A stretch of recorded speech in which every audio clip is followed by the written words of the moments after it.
They are standing and they are cheering. Team Canada skating around the ice right now. Canada will only have Paul Reinhardt out of the lineup, or Gilbert Perreault out with an injury as well. And they continue to cheer, and I tell you now, we're going to have a lively night in the Forum. Now the pregame presentation. Listen to the crowd. A full house here at the Forum.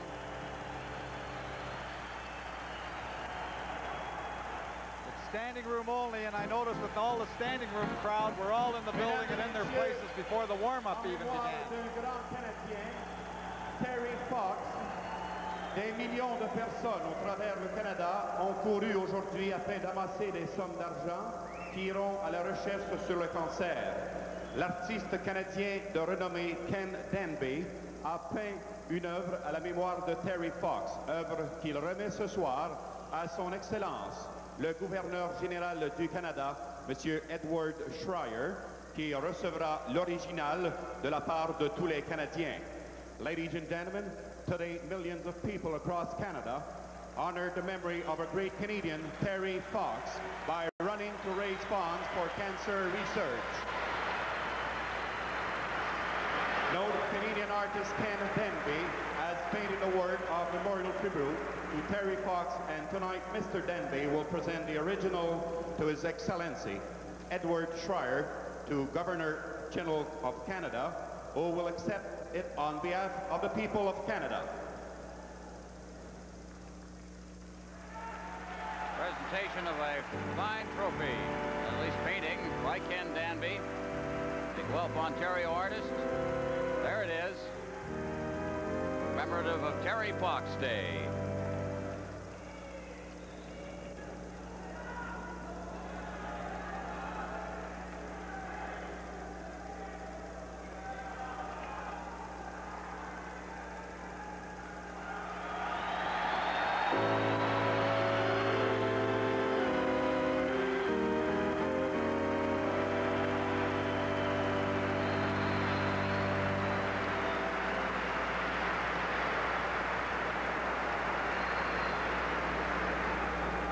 Cette journée dédiée à la mémoire de Terry Fox, j'accepte ce portrait.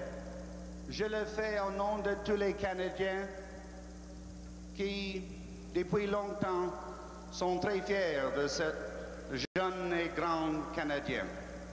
In the name of all Canadians, I accept this portrait painted by artist Ken Danby, and take this opportunity to say on behalf of Canadians everywhere, thank you very much for this painting.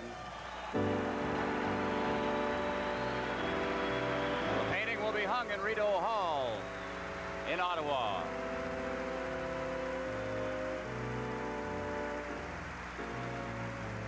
Mesdames et messieurs, pourriez-vous maintenant vous lever et garder un moment de silence à la mémoire de Terry Fox? Ladies and gentlemen, would you please stand and observe a moment of silence in memory of Terry Fox?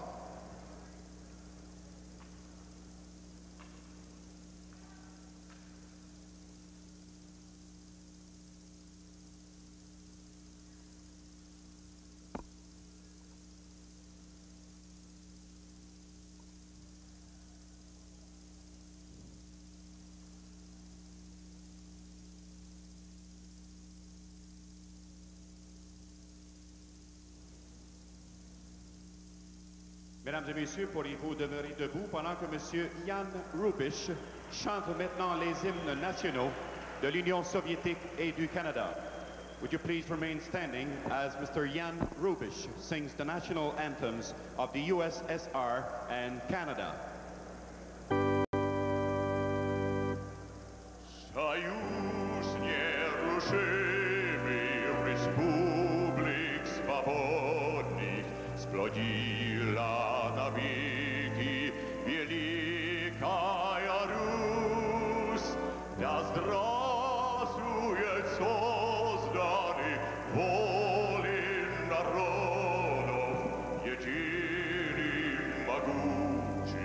Советский Союз.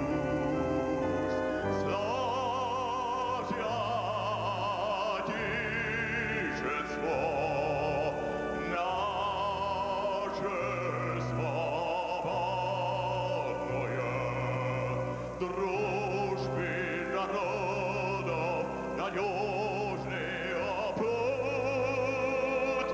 Одеяли Ленина на свободное, нас к торжеству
glorious and free. Oh, Canada, we stand on guard for thee. Oh, Canada, we stand on guard for thee.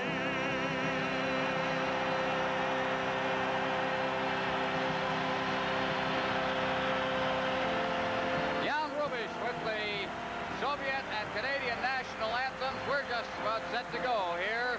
The ceremonial face-off coming up. This will be the third time that Canada has met the Soviet Union this year. Âgé de 8 ans, l'une des centaines de jeunes a participé à la course Terry Fox à Montréal, qui procédera à la mise au jeu officielle. Ladies and gentlemen, to perform the ceremonial opening face-off, please welcome 8-year-old Matthew Chiappini, one of hundreds of youngsters to take part in the Terry Fox run here in Montreal. There you talk about your proud moments. 8-year-old Matthew Chiappini dropping the puck. The ceremonial face-off is complete. Canada Cup 81 will continue in a moment. For years, these Atlantic waters have provided the basis for Newfoundland's economy. Today, the prospect of oil holds the promise of future growth for the people. Here on the site of our existing Hotel Newfoundland, CN Hotels has broken new ground for this modern convention hotel. This project allows CN to work with local business and labor, providing vital jobs now and for the future. CN, in business for Canada. Surely you know me, I'm the one who said it could be done. I make the most of all that comes, the least of all that goes. I know the trick of growing up without my growing old. Thank you very much, milk. Beginning Monday, September 14th through to Thursday, the 17th, CTV presents an epic saga, Timeless Land. An historical tale of the first settlers to Australia, their adaptation to a new land far different from their birthplace, England. Men, women, and children who braved the elements to build a new country. Timeless Land, a very special presentation, September 14th to the 17th, here on CTV. About to introduce our starting lineups there. As you see, Scotty Bowman, who has seen the Soviets a number of times in various forms. He has a coaching record against Soviet teams of 4-2-1. There's Vladislav Tretiak. He'll be in goal for the Soviet Union. He did not play in the regular tournament game against the Canada. Moishkin did. Number 2, Vyacheslav Fetisov. Fetisov from the Central Red Army as well on defense. Et le numéro 7, number 7, Alexei Kazatonov.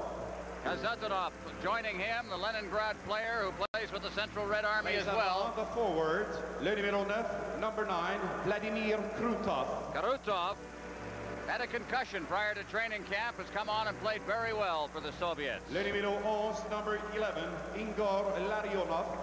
Larionov, the center on this young line, very aggressive player for his size, just 5'7", 170 pounds. Number 24, Sergei Makarov. And the best scorer in the Soviet Union by far, the right winger on the line, Sergei Makarov. Now for Team Canada. Well, they're going to stand again here at the forum to cheer the starting 6 for Team Canada. In the nets, le numéro 1, number 1, Mike Leon. Mike Leon, his 6th start in the 7 games Team Canada has played a 2.20 goals against average in the tournament. À la défense, en defense, le numéro 5, number 5, Denis Potvin. Had an excellent game against the United States the other night in the semifinal.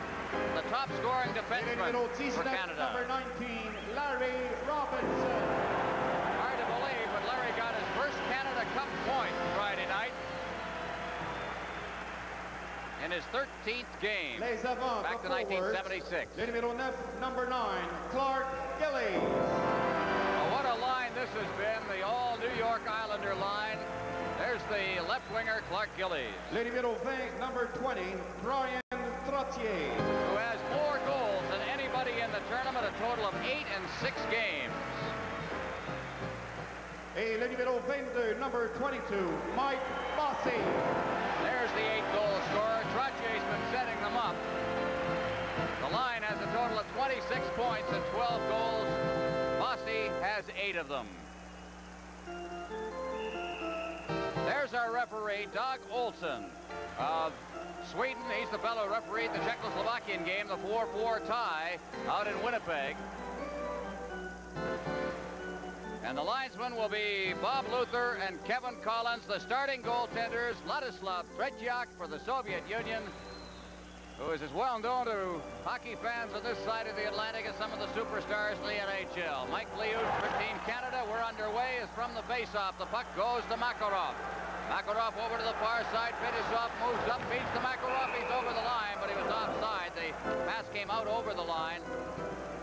And Makarov dragged it in offside. What a player this fella is. He had a tremendous year last year. Makarov did.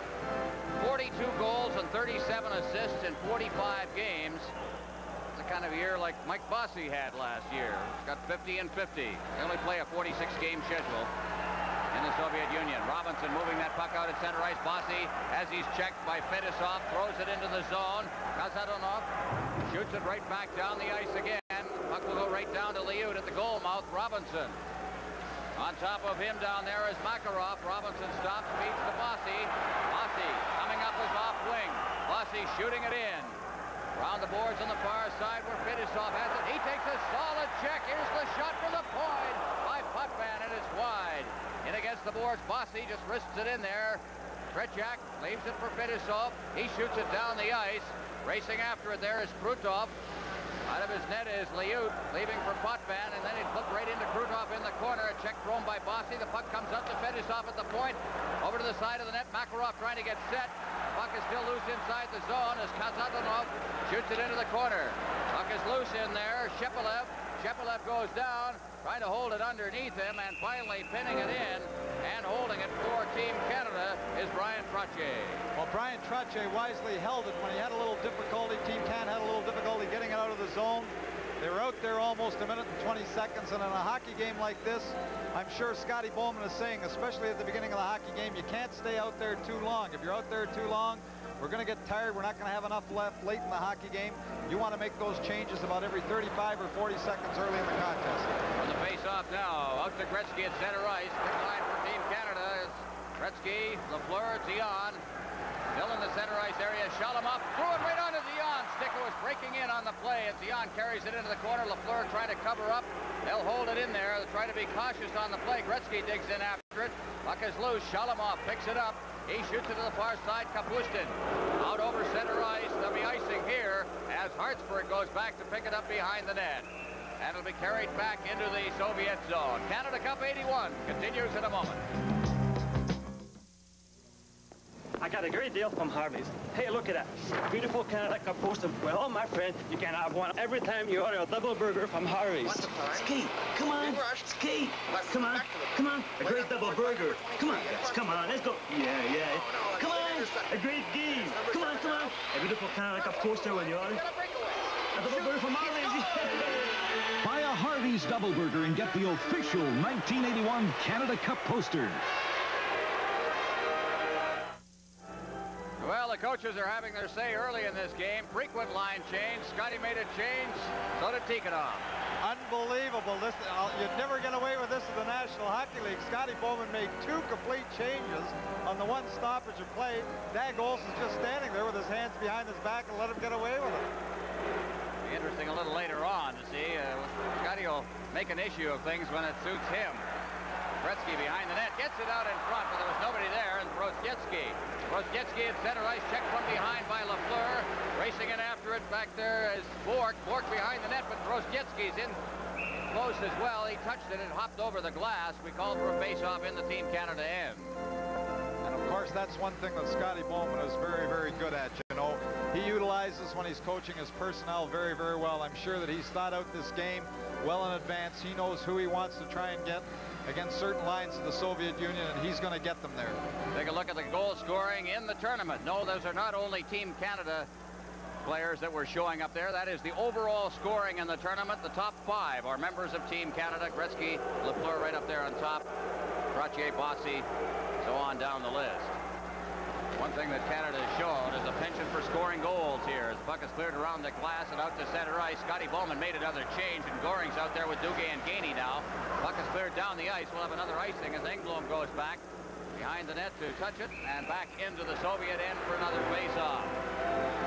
While they're like 2 heavyweights feeling one another out in the first round, nobody wants to really take the bull by the horns and commit themselves, and twice the Soviets, in trying to throw that long pass, have been guilty of icing the puck. They're trying to get that long breakaway pass, but they're trying to be a little too cautious in their own zone before they have it. Face off to Tretiak's right. Goring to take the draw against Golikov from the face-off. Engblom moves in. The puck is off a leg. Now Rosietzky trying to get it out to the point. He does, but it's kept in by Beck. Cleared around the boards. Duguay in against the boards. Engblom moving in now, getting set. He's hooked from behind, rolls it in front. But it was stopped by the stick of Rosietzky. Now he clears it to the side of the net. Vilialetdinov. Beck moves in. The puck is loose deep in the zone. Rosietzky right in front of the net. Now out to the blue line and sending it to center ice is Golikov. Hard check out there as it's hammered off the boards. Gimayev. Vilialetdinov back in his own zone. Beck, and it cleared 2 lines. Rosietzky was heading for the bench, put his stick to it. A 2-line pass and back into Soviet territory for the face-off. There's the comparison of the 2 teams. Canada scored 12 more goals in this tournament. I can't remember any tournament involving Canada and the Soviet Union where Canada has outscored the Soviets. Even 1972, I don't believe, in the 8-game series, the Soviet-Canada initial NHL confrontation. Not bad.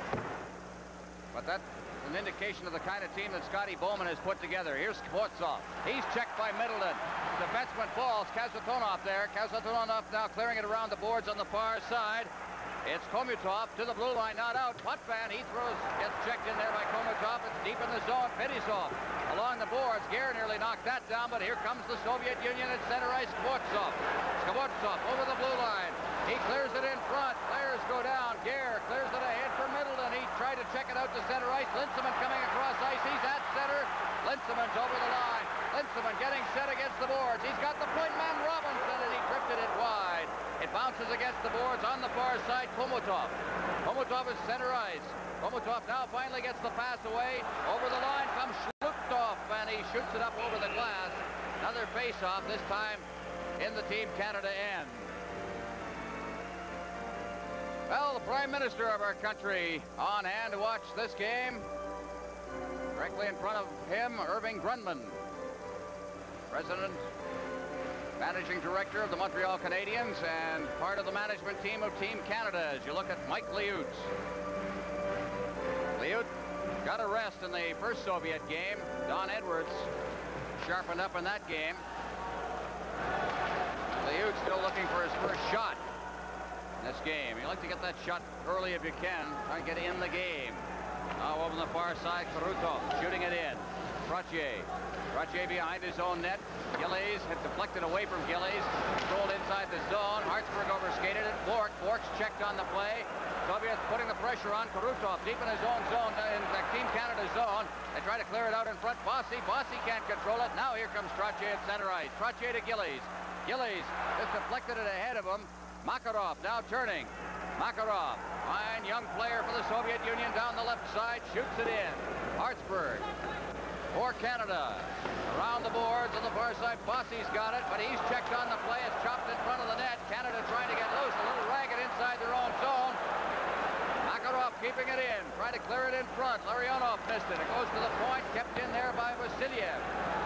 In the corner. Karutov. Larionov is in there. They'll try to pin it in, but they can't. Here's Makarov. Makarov out. And there's going to be a slashing penalty, I believe, double penalty being handed out here. So each team will play a man short. Hartsburg's one of them. Canada Cup 81 will continue in a moment. You know what? I've got a reason to switch to Bank of Montreal. I had a regular savings account, but I usually make my deposits somewhere in the middle of the month. So I couldn't earn interest in that money until the start of the next month. And then it was paid only twice a year. So I'm switching to a Bank of Montreal daily interest savings account. Earns me interest the day I make a deposit and every day after, and pays it to me every month. That's 12 times a year. You do have a reason to switch to Bank of Montreal's daily interest savings account. To the right of your screen, that's 21-year-old Vladimir Karutov, number 9 for the Soviet Union, a little fella playing in his first big international tournament. Greg Hartsburg, what a tournament he has had. Teaming up a slashing penalty to Karutov and Hartsburg for roughing. 4 minutes, 55 seconds. And you got the time. 4:55, the face-off deep in the Team Canada zone. Team Canada getting a little ragged there just before the penalties were called. First time there'd been any pressure by the Soviets as we played, as we mentioned, 4:55 here in the period. Back out now, Billy Letonov, checked by Lafleur. Lafleur at his own blue line, feeds it back for Robinson. Robinson, cross ice, past the outstretched stick of Golikov, out at center ice. Lafleur chopping into Gretzky, but Gretzky's checked from behind. And it's back out at center ice. Down over the line now, trying to get loose. Puck goes into the corner. Gemayev in there forechecking Lafleur as it takes an odd bounce off the boards to Robinson. Robinson just tips it by and out to center ice. Robinson gets it again to Gretzky. Gretzky with Lafleur catching up. What a move by Gretzky, but he just couldn't control the puck. It's out at center ice. Robinson, Lafleur in over the line. Lafleur will break in after it himself. Is going back to get it for the Soviets is Pervukin. He clears it out to center ice and Robinson is backing up towards his own line. Gretzky ahead for Lafleur. Gretzky trailing, but he couldn't touch it as again the defense tightened up considerably. Now back towards Team Canada's zone is Gemayev. He shoots it over top of the net off a stick, and it's called for a face-off.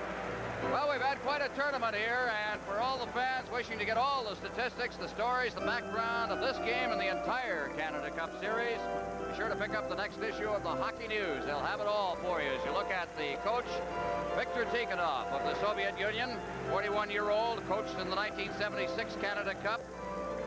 I guess one of the reasons he moved to prominence in the Soviet Union is he's the one that developed the great Helmut Balderas, the Soviet national team. He was moved into the Central Red Army, took over that team, and then moved on to handle the national team as well. He's had a couple of rebuilding jobs to do with this team.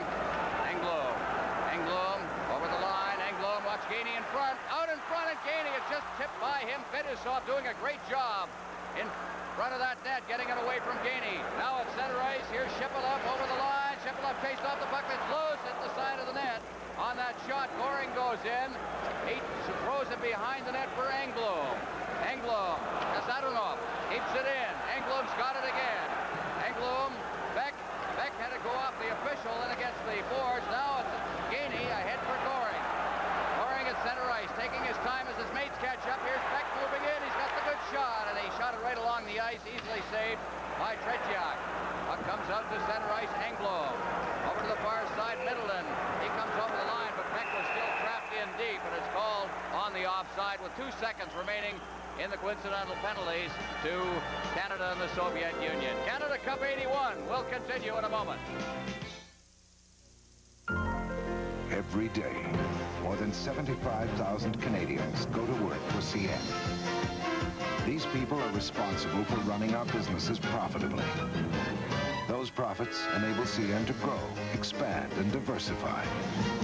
That's good for our businesses, the country, and the Canadian people. In short, that's good business. CN, in business for Canada. From the face-off, down over the line, kicking after it, Sportsoff, but he's checked there by Middleton. Bork covers up behind the net for Hartsburg to the far boards for Gare. Gare cutting across, trying to pick up that loose puck is Bork. Bork circling ahead for Linseman. Linseman can't get loose, but Bork is right there trailing on the play. Bork at center ice, number 8. He flips it in at the side of the net. Tretiak. Linseman in deep. Puck is cleared down the ice past Bork. They'll be icing here.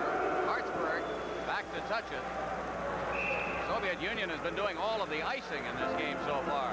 Well, as we mentioned before, that's what they're trying to do. They're trying to get that long pass to spring somebody away, and if the pass goes astray, well, oftentimes it is an icing call, but they're looking for that long pass from inside their own zone, which is not really atypical from what the Soviets like to do. They like to get that long pass, spring somebody loose, and break the game open early. Big Shalutov taking the face-off against Linseman from the face-off. Gare fanned on it. Here's Hartsburg. His shot rolls right in front. Middleton gets it to the goal mouth. Gare pokes away at it. Still loose. Finally covering up is Babinov.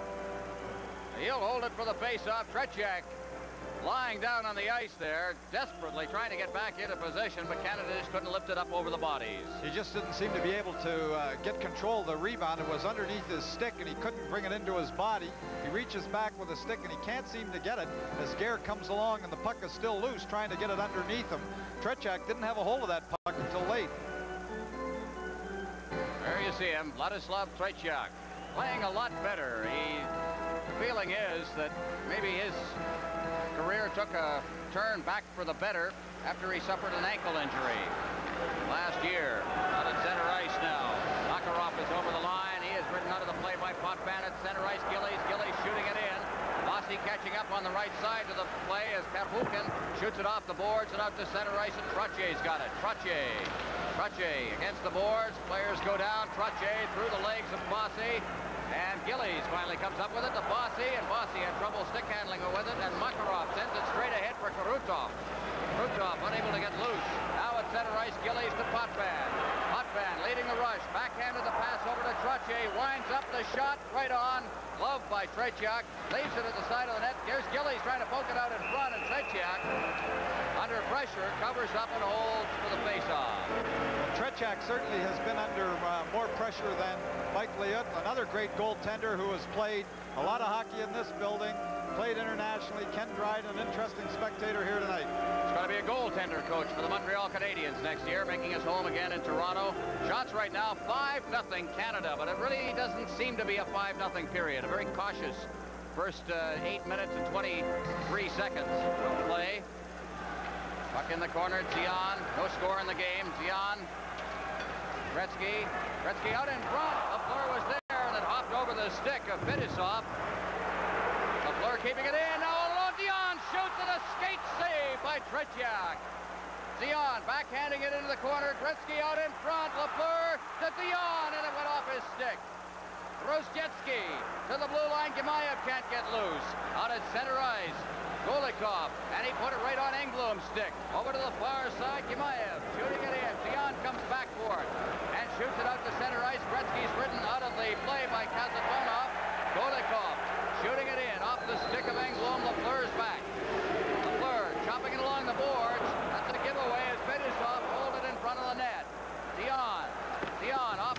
to center ice. Kasatonov, but he put it right on the stick of Engblom. Engblom hits the line, but he can't get it over for Gretzky.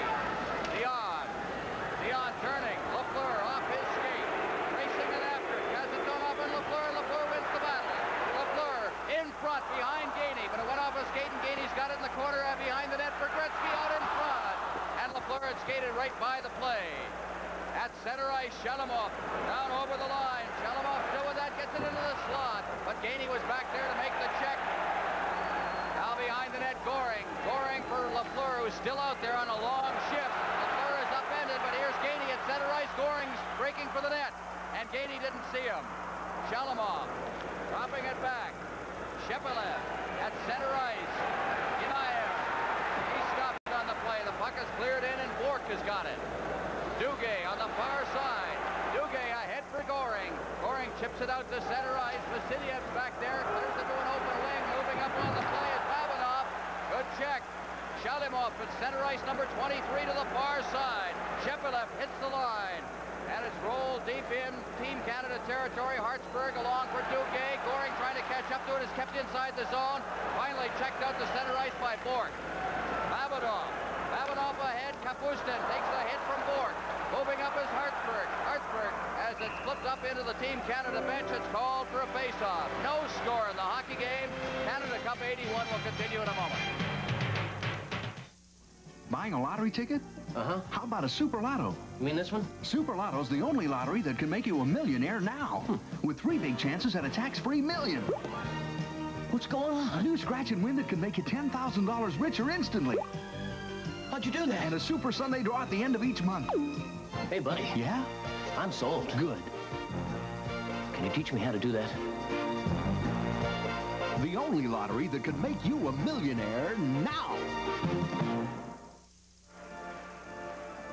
We were mentioning the fact that the Soviet Union has outscored Canada in tournaments and so on, but interesting thing here, the Soviet Union has outshot Canada in the 13 games they've played between Team Canada, NHL, and the Soviet Union, 638 to 621, yet they haven't had a shot in this game yet. 6-0 Canada. Robinson.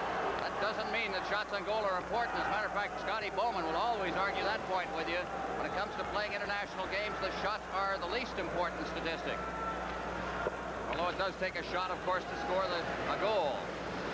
Potvin straight up ice, and Vilja lets it off at the blue line, reaching for it, but it's deflected out to center ice. Pervukin then shoots it back in. Potvin throws a check in there. Robinson circling away from the checking. Now clears it up ice for Middleton. He chips it right by Middleton's racing after it, but Pervukin is there, and Tretiak is out of the net. Falling on the play as Lindsaman is back out at center ice. Robinson beating it ahead. Gare chasing it down on the far side. It hops up into the Team Canada bench and called for a face-off. Well, the Soviet strategy seems a little surprising. You know, when the puck goes deep inside the Team Canada zone, perhaps it's been that in some of the other games, Team Canada's defensemen have gambled a little bit. They seem to be content to have one of their forwards very high. He's playing between the defensemen. It's 2 men deep, but that one guy in the middle, and they're looking for the turnover. They haven't had one yet to get the opportunity, but they're looking for the turnover deep in the zone. They seem to be patient, trying to think that it's going to come eventually to them, but so far, their forecheckers haven't been able to create that turnover, so they've had the opportunity, but they seem very patient inside the Team Canada zone without even a shot at this point in the game.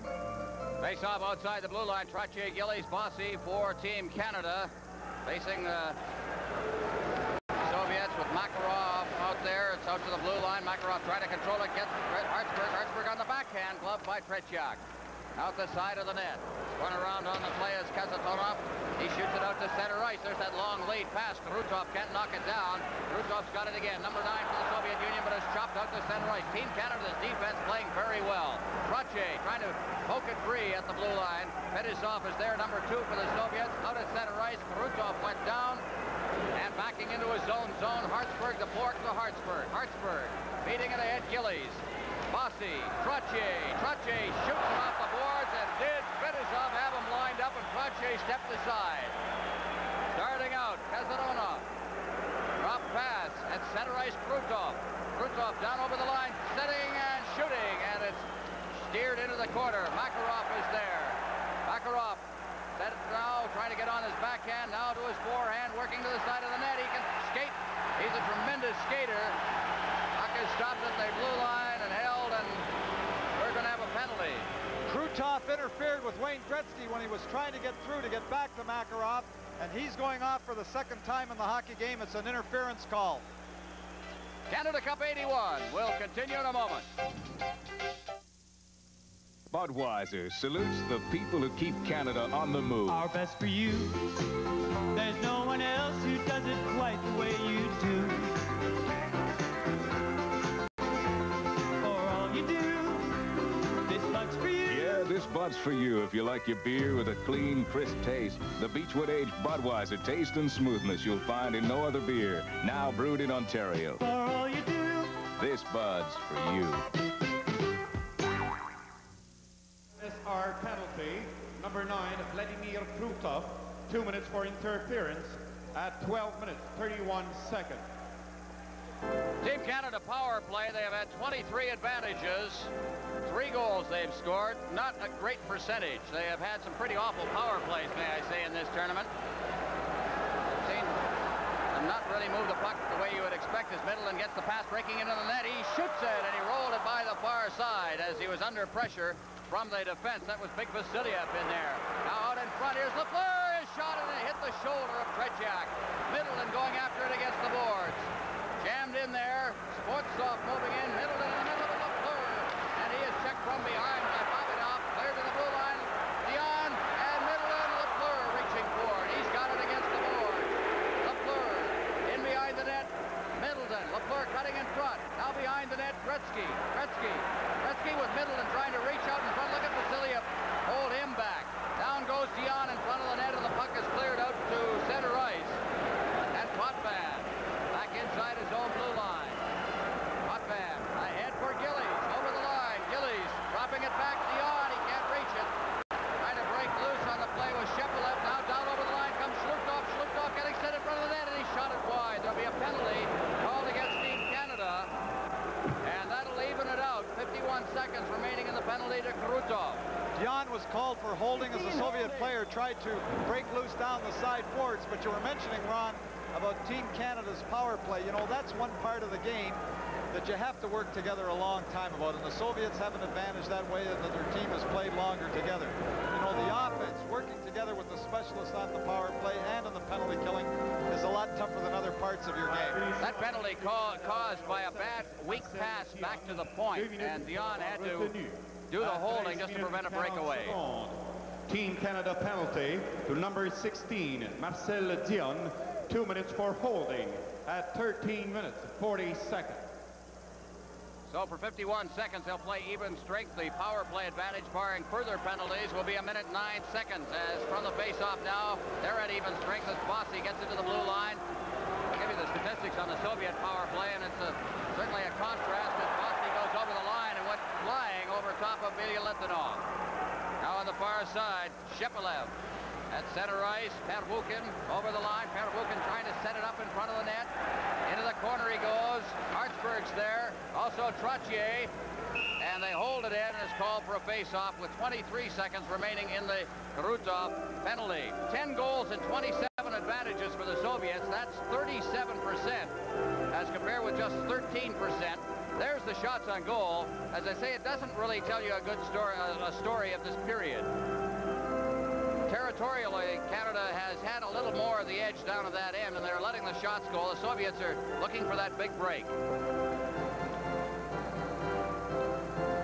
Well, of course, the thing that makes you get away from that cautious type of play is if Team Canada were to score a goal here early, well, then, of course, they've got to open up and do some other things, and perhaps that's the best thing that can happen for Canada is to get that first goal.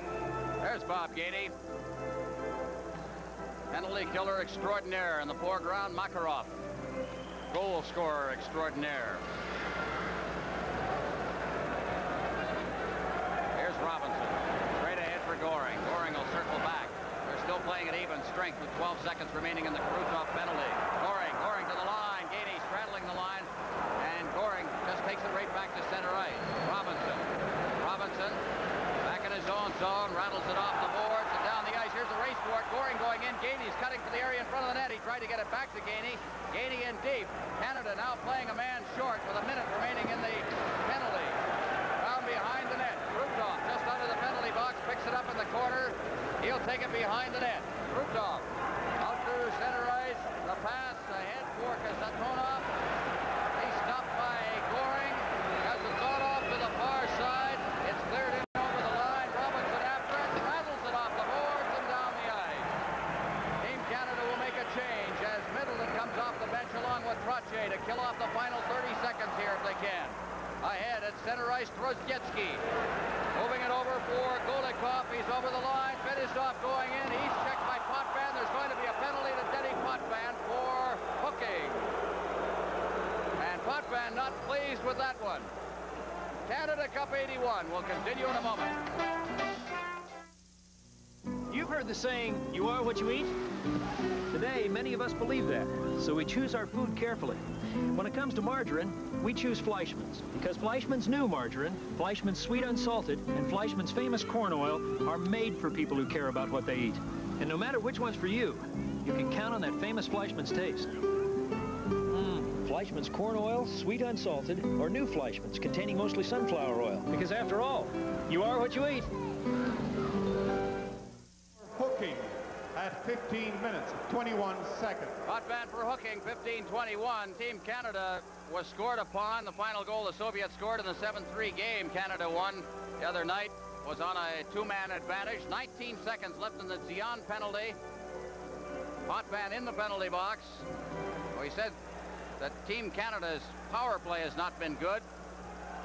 Team Canada's penalty killing has been extraordinary.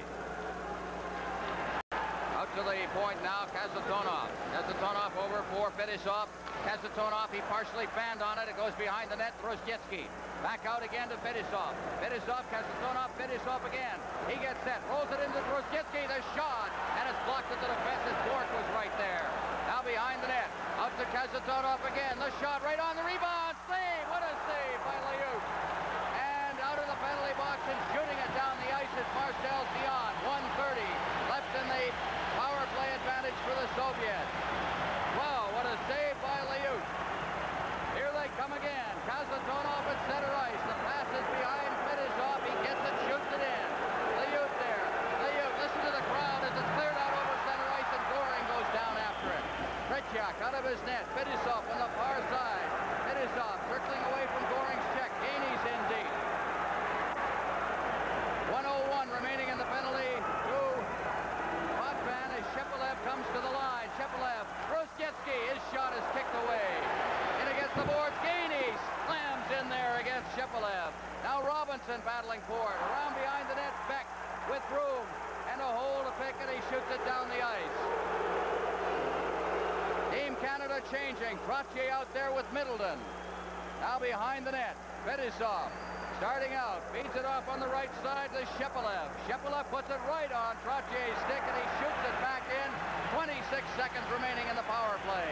Fedosov off the boards at center ice, Robinson. Robinson just turning under pressure, being pinned in against the boards by Kapustin, and he's held in front of the Team Canada bench with 17 seconds left in the Potvin penalty. Terrific penalty killing, but backed up by two excellent saves by Mike Liut. You've got great penalty killing, but you need that man to come up with that big save when you need it, especially when you're shorthanded, and he did. Mike Liut came up with two great ones. Well, Scotty Bowman likes to run two-part penalty killing efforts, and you've seen the pattern he's used. Goring and Gainey out there to start, and then Middleton and Trottier to finish it up. Here's Middleton against the boards. Schwartzoff is hauls Middleton down, a holding penalty, and Canada will get a power play advantage in 10 seconds. Well, I think the crowd helped a little bit on that one. I think that they went after Mr. Olsen there, and I think when everybody yelled and screamed, he jumped a little bit after two consecutive penalties to Team Canada. All right, we may get a replay on this, and we may see Olsen with his back to the play because he was turned away from it. There's Schwartzoff, and Schwartzoff, 17-11, but Olsen was up on the boards and it turned away as the two players came together right at his feet. In any case, holding will be the call. USSR penalty, number 26, Alexander Schwartzoff, 2 minutes for holding at 17 minutes, 11 seconds. Gretzky out there, Hartsburg, Lafleur, Bork. Lafleur from the faceoff. Back to Bork. We'll have the manpower advantage in 4 seconds now as Bork backs into his own zone, feeds it ahead, past Hartsburg at center ice. Gretzky overskated it. Hartsburg moves up, slooped off. And now Canada has a power play as Potvin comes on. No score in the hockey game, Lafleur. Potvin over for Bork, ahead for Potvin. Potvin coming to center ice. And he seemed to stumble on a crack in the ice or something, and he lost possession of the puck, and out at center ice, big Schlutoff. He hits the line. He's stopped by Bork. Lafleur at center ice with Dion and Gretzky. It's off. Gretzky's stick goes right to Tretiak. Vasilyev's there. Clears it behind the net. Pavanov clearing it out to center ice. Bork clearing it rink wide. Dion. Trying to get control of that puck now. Dion circling back. Here he comes. Dion coming to the line. Dion, 2 good moves. Dion still with it. Finally, he's hooked from behind. Just enough to lose possession of it. Makarov doing a good job, number 24 for the Soviets. Bork, he's got room. And Bork made that final move on Babinov, and Babinov didn't go for it. Now Bork again. Bork, Gretzky, his shot. Dion, Lafleur, he whacked at it. And Babinov cleared it off out of harm's way. Now Lafleur, watch out in front as moving in with Dion. Now they get it in front and it's cleared down the ice by Makarov. Team Canada makes the change as Potvin goes back. Potvin working with Robinson. The Trottier line is out there. Ahead for Trottier. Gillies and Bossy with him. Trottier over the line, heading for the corner, under pressure from Belya-Litvinov. Into the corner it goes. Here's Bossy. Bossy looking for the man in front. Bossy out in front and went by everybody. Potvin bouncing it in. Here's Bossy, his shot, and it's gloved by Tretiak, and he holds on with 53 seconds remaining in the period. And now, with a preview of our first intermission show, here's Bernie Pascal. Thanks, Brian, and it's been an action-packed first period here at the Montreal Forum. Coming up in our first intermission, Alan Eagleson and Johnny Esau, a special presentation. We'll also have an interview with Butch Goring of Team Canada, an update on Terry Fox Day, and Eddie Westfall will be along with his highlights. So now back to the final seconds of this opening period. Ron and Tom. Well, it's been a goalless first period. 53 seconds left, 4 seconds remaining in the power play advantage. Sportsov still off for holding. Here's the shot by Robinson, and it's blocked, and Robinson gets it again. Robinson circling, gives to Hartsburg. He shoots, and it's wide of the net. Now Gainey lets it go by him. It's coming out of the penalty box with Sportsov. It goes into the corner. It's cleared down the ice. Robinson will go back for it. And as he touches it, Bob Luther, the linesman, calls it for icing, and it'll be back down into the Soviet zone. Icing, by the way, an interesting statistic in the period. Soviet Union has iced the puck 4 times. Canada has not yet iced the puck, which would seem to indicate that Canada's had a little better control of the period. Maybe that's what Victor is talking to his charges about. Maybe he's not too happy with some of those long passes. Another interesting statistic is the offside statistic, and there have only been 2 called in the period. On the face-off now, Fetisov behind the net, clearing it straight up ice. They look for that long lead pass. Makarov was up there, but it went by him, and icing will be called again, number 5 in the period. 23 seconds left, and we'll have a face-off to the left of the Soviet goal. There's Denny Potvin. Had a great tournament.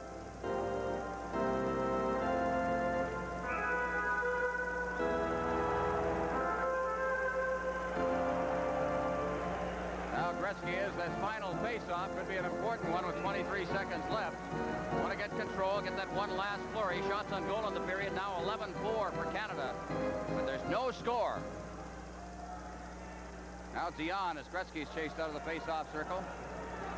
And they realign themselves, and from the face-off, Lafleur out to Potvin. He's got the shot. It's right on. It's loved by Tretiak. Reaching and grabbing it out of midair. Smart play on the draw where it was just tipped to the free man on the side. And you see Guy Lafleur putting the puck back. And of course, Denny Potvin has that long, low shot, and he had it right on the net. But Guy Lafleur making the good play. He was uncovered against the boards. The tap went to him. him. He put it back to hot band and then went to the net looking for that rebound or the extra opportunity. See the importance of grabbing that rebound with 3 Team Canada players right in front of the Soviet goal. Dion will take the draw again. From the face-off, Lafleur back to the point. Robinson set, blocked at the point as he got the shot away by Krutov. Robinson batting it away, but Krutov moving in with 10 seconds left in the period. Gretzky moves in as well, and Gretzky starts out. Gretzky, with 4 seconds left, he'll take a long drifting shot, and that should do it for the period. That is it. No goals in the period.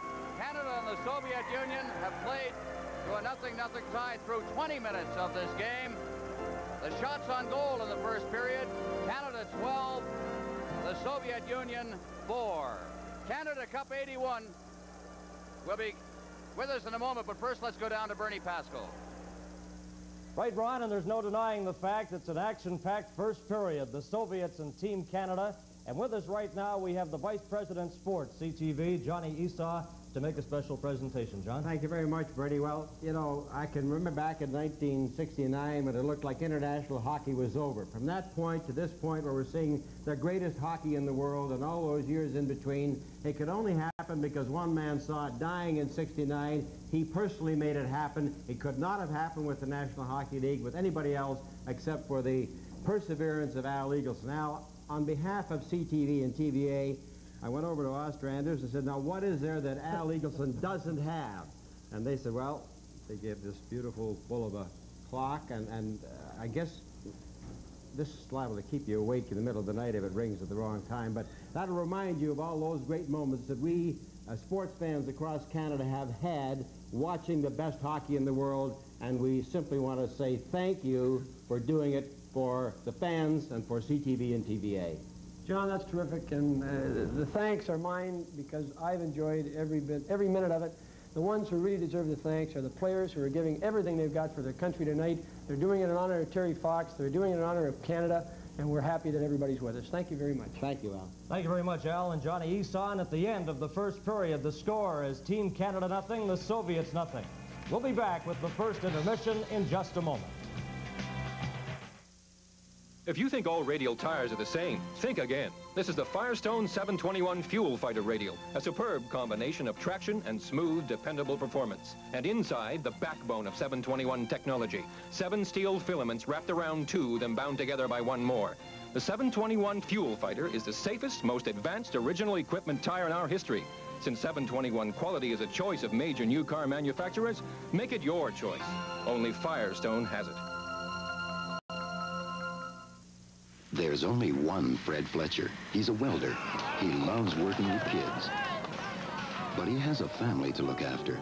That's why he has his own life insurance plan. His London Life representative helped make that plan just as individual as he is. We have a trophy for you, Mr. Fletcher. You're the greatest. And a London Life representative can do the same for you. Of course, your plan may not be like Fred's. But then at London Life, every life is something special. I hate this kind of work. Don't let me rush anything, okay? I get paid extra for breaking and entering. I believe you gentlemen are under arrest. So this is what it's like to be a private detective. I only wish I knew which side you were on. Freewheeling, hard driving. That's Simon and Simon, 2 good-looking brothers who have no trouble at all finding all the explosive cases they need. So, if it's adventure you want, Look first to CTV. Welcome back to the Montreal Forum, and that's the statistic after 20 minutes of play, a scoreless tie between the Soviets and Team Canada in an action-packed first 20 minutes. And with us, we have Butch Goring of Team Canada, a member of the Stanley Cup champion New York Islanders. And I guess to say it was action-packed, looking at the perspiration and the effort that Team Canada's put out, I'm sure you'd echo that comment.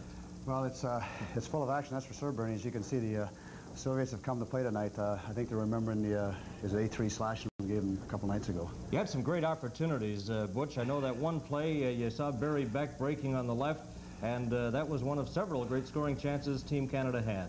Yes, I think we had the better chances in the first period, that's for sure. I think we outshot him 12-4, and we couldn't get any by him.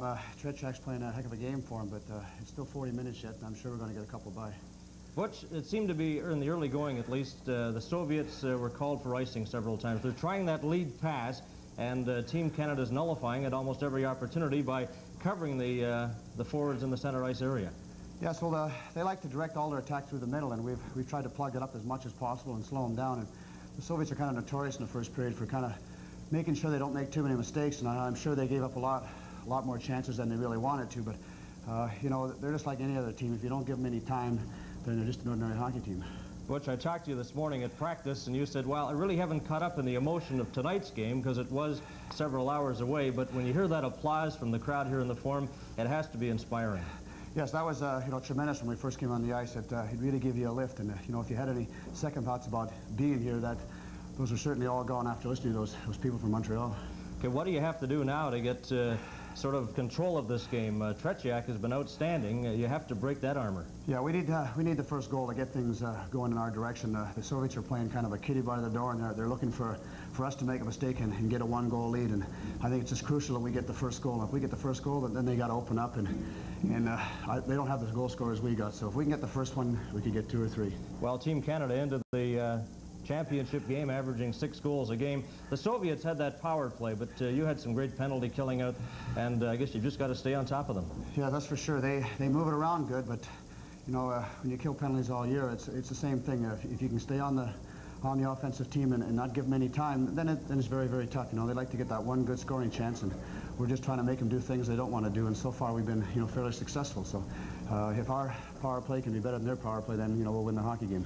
Well, Butch, I know all of Canada's sitting back, and there's special interest for you back in Manitoba. A lot of people there supporting you and Team Canada, I'm sure. Well, I know that we've got a lot of fans back there, and like you said, there's people all over Canada, all over the United States, and you know, we play hockey in the United States too, so I know they're all cheering for us to beat the Soviet team, and so we're just giving it our best shot, and hopefully our best shot will be the best. Okay, Butch, congratulations. Keep up the good work, and I know Team Canada will come out flying in period number 2, as you did in the first period. Butch Goring, our guest, and Canada Cup 81 will continue in a moment.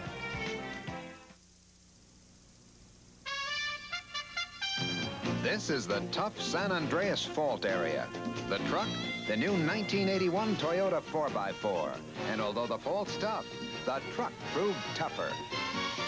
Tougher because it has the biggest engine you can buy in a small 4-wheel drive. So if you get stuck with something less, it's no one's fault but your own. Tough truck! I'd like to set the record straight on molded skates. A micro-molded skate such as this MX gives better fit, protection, and support than you'll ever get from a stitched skate. What's more, microns are light, flexible, and comfortable. So you coaches out there saying kids can't develop skills on molded skates should maybe think again. I'm so sure Micron's the best, even for children just starting out, that my name goes on this skate, and the skate goes on Stanley, my son. Call me if you'd like to know more after the series is over. I'm Dave Thomas, and I started Wendy's with one restaurant and a philosophy. Never use frozen hamburgers. Use fresh ground beef. Then I figured, why would anyone go anyplace else? Once you've tasted Wendy's hamburgers made from fresh ground beef, and you know it tastes great. Just kidding. Why go anyplace else? Beats the heck out of me, Dave. Wendy's big 99-cent burger deal. Wendy's delicious quarter-pound hamburger, just 99 cents. Ain't no reason to go anyplace else. At the Forum in Montreal, a capacity crowd, and we hope you along the CTV network are enjoying this exciting game tonight between the Soviets and Team Canada, scoreless after the first period. Now let's join Lloyd Robertson in Toronto and a Terry Fox Day update. Lloyd? 1 year ago this month, Terry Fox ran his last kilometer for cancer. The athlete of the year in 1980, the young man who inspired a nation with the example of his own mission. April of 1980, Terry dipped his artificial leg in the Atlantic Ocean off Newfoundland, and the Odyssey was underway. Through the eastern provinces, interest was building. But by the time he got to Montreal and then Ontario, Terry Fox was on his way to becoming a Canadian legend. Then, last September, the shock. Terry had to interrupt his mission. Cancer had struck again. All I can say is if there's any way I can get out there again and finish it, I will. Well, Terry, as we all know, never returned to the road again, but today, thousands of Canadians, inspired by his quiet courage, continued his marathon of hope. Not only in Canada. Canadians ran for Terry today in West Germany, China, Japan, Israel, Bermuda, and here in England, in London's Regent Park. They ran in Newfoundland, where Terry began his journey. They ran, they walked, they even wheelchaired in over 700 communities across Canada, hoping to raise millions of dollars for cancer research through pledges and $5 entry fees. Hundreds of thousands of Canadians took up Terry's cause today, including several thousand in Halifax, where the weather cleared up just in time. I know Terry Fox, and I am like that. Well, I think I should, and lots of people should. Terry Fox did. And as you can see, the weather was kind to Terry supporters in Quebec City, too, where just one of the country's 700 10-kilometer events took place. The largest event, nearly 7,000 participants, was in Ottawa.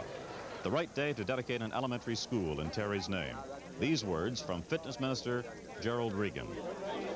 We are today honoring a very genuine Canadian hero, and we are supporting his cause by the action that we take. Terry Fox first captured national attention in Toronto. His inspiration was very evident there today, and so were his admirers. I'm a great fan of Terry's. I don't think you ever see another man like that in Canada. More good weather in Winnipeg. The sun smiled down on the city's annual Women's Marathon, dedicated this year in pledges to the memory of Terry Fox. And in British Columbia, the home province of Terry Fox, they went all out for their native son, running as many kilometers as they could, any way they could do it. It was the least they could do for the young man who did so much for cancer research and for Canada. And the estimates so far, the number of runners, over 133,000 turned out for Terry today, and the pledges up to this time, over $1,070,000.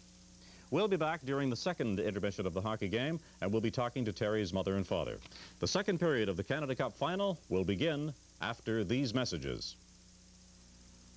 Small copiers, small prices. Small copiers, small prices. Small copiers, small prices. This way, brothers.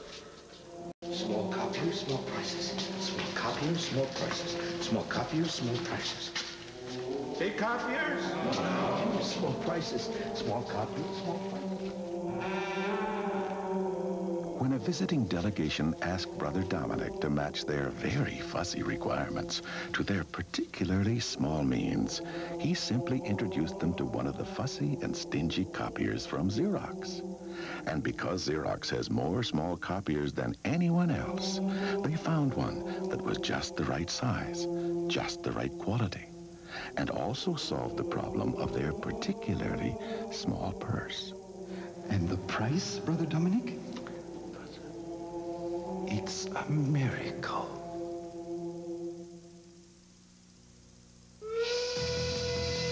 I love Fridays. I love Fridays. I love Fridays. My provincial ticket gives me an instant chance at $5,000, plus 5 Friday draws for $500,000. That's why. I love Fridays. And you love Fridays. In the provincial weekly lottery, love Fridays. At the Forum in Montreal, a scoreless tie between Team Canada and the Soviet Union after the first period. And an action-packed period it was, and with us we have former NHL veteran, a veteran of 18 years in the NHL, Eddie Westfall. And Eddie, I think it's appropriate to say it's really the type of hockey we expected from the Canada team and the Soviets. Everywhere you went today, Bernie, people talked about the game tonight. Canada, the Soviet Union. It's exactly what everybody thought it was going to be. It's action, end-to-end action, and it has everything. It has skating, shooting, passing, and good heavy hitting. They're keeping the sticks and elbows down. It's going to get a little chippy, I think, sometimes, but I think the players are going to have to control themselves because they can't give up too many foolish penalties and stay successful. Well, I know in earlier conversations with yourself and Tom Watt, it was mentioned that goaltending could be the key, and Tretiak, although Michael Hewitt wasn't tested all that much, he made a couple of good saves, but Tretiak was, well, the Tretiak we know. No question, Bernie. Our highlight package tonight, obviously, no goals. We've got lots of action, and it started off right at the beginning. Watch Brian Trottier on Vetislav Fetsov. Boom, Trottier lets them know that they're out to hit and hit hard. Then Canada keeps on coming. Good scoring chance. Watch Engblom here as he circles Fetsov. Good pass. There's Gainey. just tipped wide. Tretiak, of course, in good position. Right from the face-off here, Kenny Linsman back to Hartsburg. Here's a shot. Good chance at the net by Middleton. And broken up, held off. Canadians pressing. They did outshoot them by quite a bit. Here, Marcel Dion, another good opportunity. Look at Tretiak. Look at the concentration and the balance. And here the Soviets, right back, right after Brian Trottier. That was Luktov trying to take Trotier's head off. He saw him at the last minute. This was on a power play attempt as the Russians, number 7 from the point, Kasatonov from Gamayev, saved by Leut. He didn't have a lot of business, but you can see he actually made 2 saves on the same play. And then Tretiak at the other end of the ice. This is how the play went, back and forth. That's Dennis Potvin.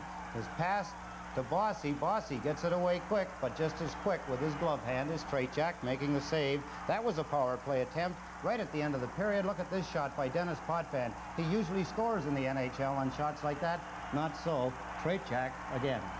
Eddie, what would be the feeling now, Team Canada, knowing that they outplayed the Soviets in the first period, but they're still looking for their first goal? It must be a bit of a downer. It is in a way, but then you have to look at it from the other side, Bernie, and you have to say that because they did get the shots they got, because they played the way they played, there's only one obstacle they have to overcome right now, and that's the goaltender, Tretiak. If they keep getting the opportunities, they'll get one by him. Well, we're all looking forward to the upcoming period, period number 2, and our thanks to Eddie Westfall. We'll be back with Ron and Tom, and the play-by-play of the second period. Canada Cup 81 will return in a moment. To run a successful business enterprise requires good management, a good product, good service. Big or small, the principles apply. It's the same for a business the size of CN. We are a sound, profit-oriented group of companies competing in the marketplace by providing indispensable goods and services to the nation. CN, in business for Canada. Prestone 2 will show you what happens inside your radiator if your antifreeze is weak and neglected. Look, after only 9,000 miles, rust, corrosion, continued neglect can clog passages, causing costly damage. But look at this radiator. After 9,000 miles of Prestone 2, total protection, a real difference. Prestone 2's patented silicone silicate formula bonds to all metals, including aluminum, to lock out corrosion. Tested, proven protection. Get Prestone 2, the corrosion fighter. Team Canada filing out of the dressing room area here at the Forum on the west side, and there's Ken Linsman as you take a look at the statistics in that first period of a goalless 20 minutes. Canada out shooting the Soviet Union 12-4. The penalties even, 3 apiece. Canada seemed to have the edge, but they just weren't getting the good hard shot. The attendance here at the Forum, 17,033 to watch this game, and it's an excited crowd who have come to see Team Canada defend its Canada Cup championship. The shots on goal in that period, as we mentioned, 12-4. Mike Bossy had 3 of the 12 shots. Rick Middleton had 2. Everybody else with 1. The 4 shots, Kasatonov, Kimeyev, Krutov, and Rozdetsky for the Soviet Union. And Canada will be sending the Trottier line out along with Robinson and Potvin. And there's Vladislav Tretiak. We started to mention that that broken ankle he suffered at the beginning of 1980 may have been a blessing in disguise, because the feeling was they were overusing Tretiak and he was getting stale. Now he seems to be sharing his goaltending with Chinnik, the second goaltender in the Soviet Central Red Army. And he's a lot fresher for these tournaments. Face-off and back to Potvin in his own zone. Potvin around behind the net. Both teams playing at full strength as Potvin slides in to the boards under the checking of Krutov, and a face-off. Well, the Soviets going in deep. Krutov going in to do the forechecking. The other winger is taking the man against the boards, and the center is playing high. Again, they've started the cautious type of forechecking, looking for Team Canada to give up the puck deep inside their own zone. Set for the face-off. Trottier against Larionov. From the face-off, Robinson. Robinson straight up ice. Bossy, great pass, and Bossy's through the defense. Around Fetisov now trying to get set. And Fetisov did a good job as he stayed right with him. Now Bossy to Trottier. Trottier trying to get it to Gillies. Intercepted by Fetisov, but he can't get it out as Potvin rattles it off the boards. Fetisov behind the net. Back there is Kazatanov to the far side. And out at center ice now, the Soviets. Krutov trying to get that pass. Now Makarov over the line. Great stick handler as he goes into the corner after it. Trottier on top of him. Potvin. Potvin being checked. Loose at the side of the net. And flipped into the corner. Gillies behind the net for Robinson. Robinson off the boards for Gillies. At center ice, tracking it down as Kazatonov. Kazatonov with a long shot that would have missed the net. Leaves it for Robinson. Robinson ahead. For Gare, Dion at center ice and down over the line. He shoots it, and it's gloved by Tretiak, and he holds on. Well, a nice tricky little move there by Marcel Dion. He looked like he was going to pass it, looked like he was going to pass it, then pulled it in, pulled the defender for the Soviet Union, and then ripped the shot that Tretiak was able to stop. It was a little high. Just looks as if he's going to pass, cuts across off the line. We don't see the little deke, rips the shot, and Tretiak is able to glove it. Marcel Dion facing off against Shepelev from the face-off. Soviets control, and it's cleared right onto the stick of Gretzky. Out to center ice, and Shepelev, number 21, to the line. Bork on top of him, playing the man as Lafleur goes into the corner. Kapustin on top of Shepelev moving in as well as the puck is poked away, and Gretzky feathers a pass out for Hartsburg at center ice. He shoots it into the corner on this side. Dion breaking in. Babanov picks it off, clears it to the line and out to center ice, and Hartsburg is there. Hartsburg waiting for Dion to get onside. Dion picks it up as it stayed outside the line. Bork, Lafleur over for Hartsburg. Hartsburg trying to get it to Gretzky, breaking down the right side. Lafleur kicks it in over the line. The shot, and it went right behind Tretiak and out the other side. Now here's Gretzky. Gretzky to Dion. Dion in for Gretzky, and Gretzky slid it across for Lafleur, who missed it. Now at center ice, it's Shalimov. Shalimov over the line. Shalimov tied up at the defense, and here comes Gretzky along with Duguay. Gretzky to the line. Gretzky trying to get it in front. Hartsburg in deep as well. Gainey picks it up at center ice, and he cleared it in with Hartsburg still trapped in there, and it's called on the offside. Well, Tretiak seemed to have trouble with his glove on that shot. The shot came, he had it in his glove, it went through and out the other side. If it had just dropped behind him, it would have been the Team Canada's first goal. But Guy Lafleur just ripped that shot, and somehow, I don't know what he did. It went into his glove or out of his glove. He seemed almost to throw it behind the net, but he wasn't able to control it. At center ice now, here come the Soviets once again. Over the line is Brzezinski. He stopped. It's out at center ice again, and racing back into his own zone is Bilyaletdinov. Bilyaletdinov behind the net, starting out. He fed it blindly out over center ice. Down over the line, Gemayev out in front. The pass for Golikov. Now they try to clear it in front again. Duguay digging in against the boards after it. He's checked on the play. It's shot out to center ice. Bilyaletdinov, Brzezinski shooting it in. Beck going after it behind the net. Beck just poking it past the forechecking. Now moving in is Goring. He passes for Engblom to Gainey at center ice. Gainey with Engblom. Down over the line, Gainey stops up, rolls it in front, Goring in front, they shoot in. It's gloved by Tretiak. Oh, Tretiak with a tremendous save. Just great passing and a terrific stop by Tretiak. Bob Gainey stopped, throws it over to Butch Goring. Butch Goring's at the difficult angle, but he throws it to, of all people, Brian Engblom, the defenseman, who has moved right up and sliding across. Tretiak is able to stop it. The puck almost rolls over top of him into the net. But who would realize that Brian Engblom is up off the edge of the crease trying to convert that three-way passing play? Well, those who watch him with the Montreal Canadiens recognize him as a defensive defenseman, but once in a while he'll tramp up ice and help out. Doesn't happen a lot. Took some lessons from Serge Savard with the Canadiens, who will do the same thing. Gare behind the net, Middleton out in front, and there was Linsman all alone, but he couldn't get the handle on it. Fetisov ahead, Komutov over the line, Fetisov, and he hooked it wide. Moving in at the blue line is Kazatanov. It's out to the line. Now here comes Middleton with Gare, and Middleton just flips it in, and he takes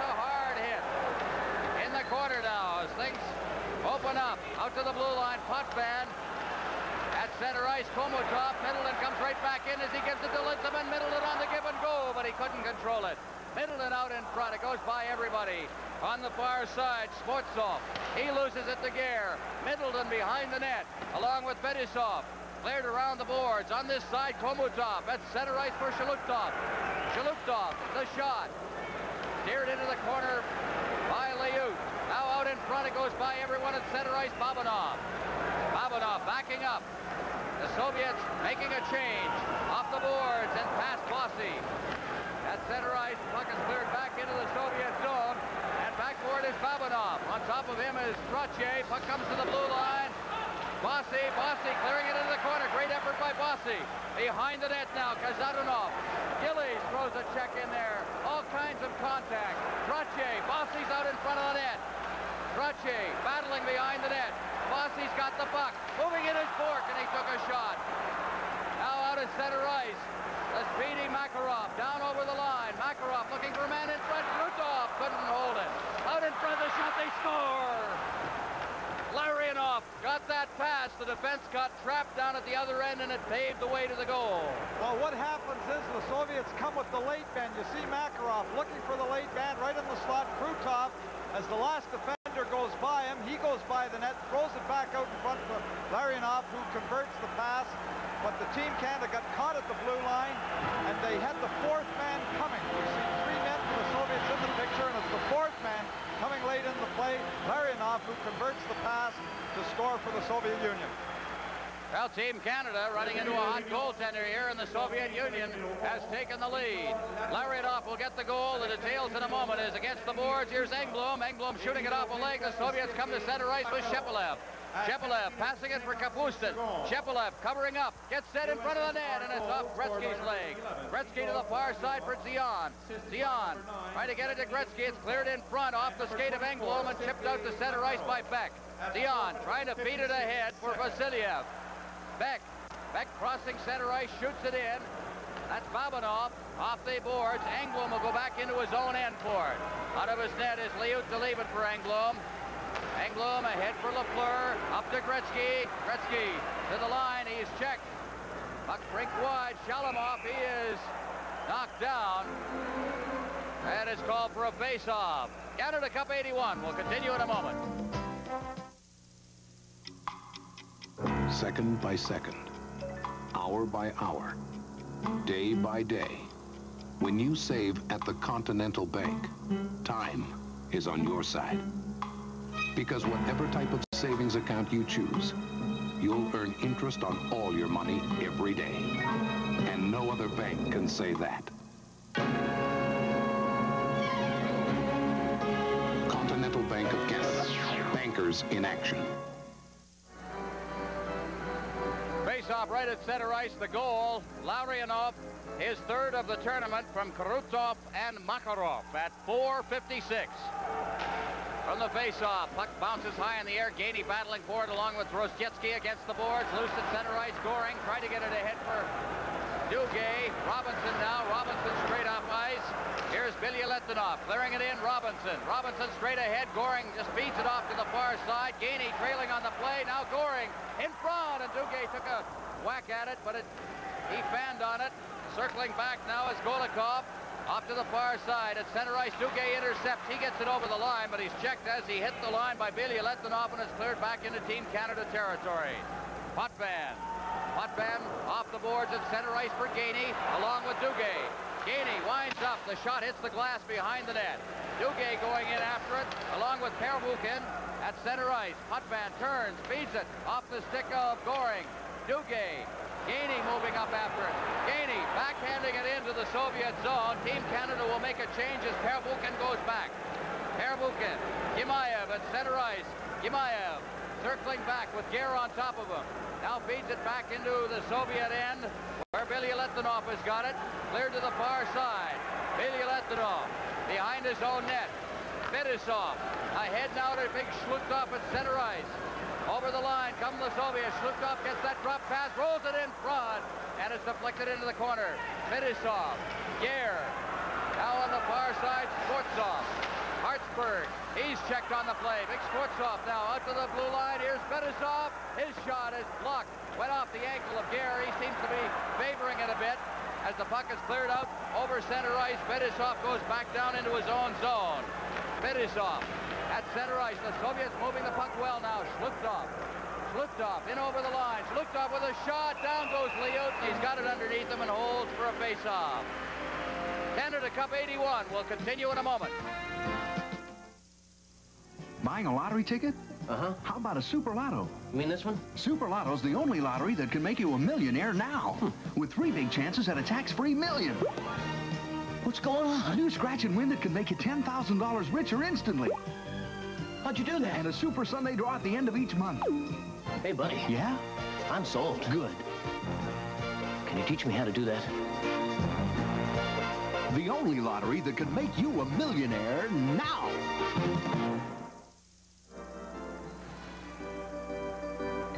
Both teams opening up now. Zhlukhtov moving across that line, going to the outside, making that shot. Mike Liut stopping it, going down, making sure he kills that rebound. But the teams now are starting to open up and go more end-to-end. They're throwing a little bit of that caution to the wind now. Larionov, Krutov, Makarov, the line for the Soviet Union. Krutov in against the boards with Potvin. Potvin controls Robinson to Gillies. Gillies tries to get it out. Now he battles along the boards, and it's kept in. Cleared along the blue line and out to center ice. Babanov, number 4, rigged wide. Gillies tracking it down, and he hammers it off the boards and down into the Soviet zone. Trotier's in deep. Trotier to Bossy. Watch Gillies out in front. Scores!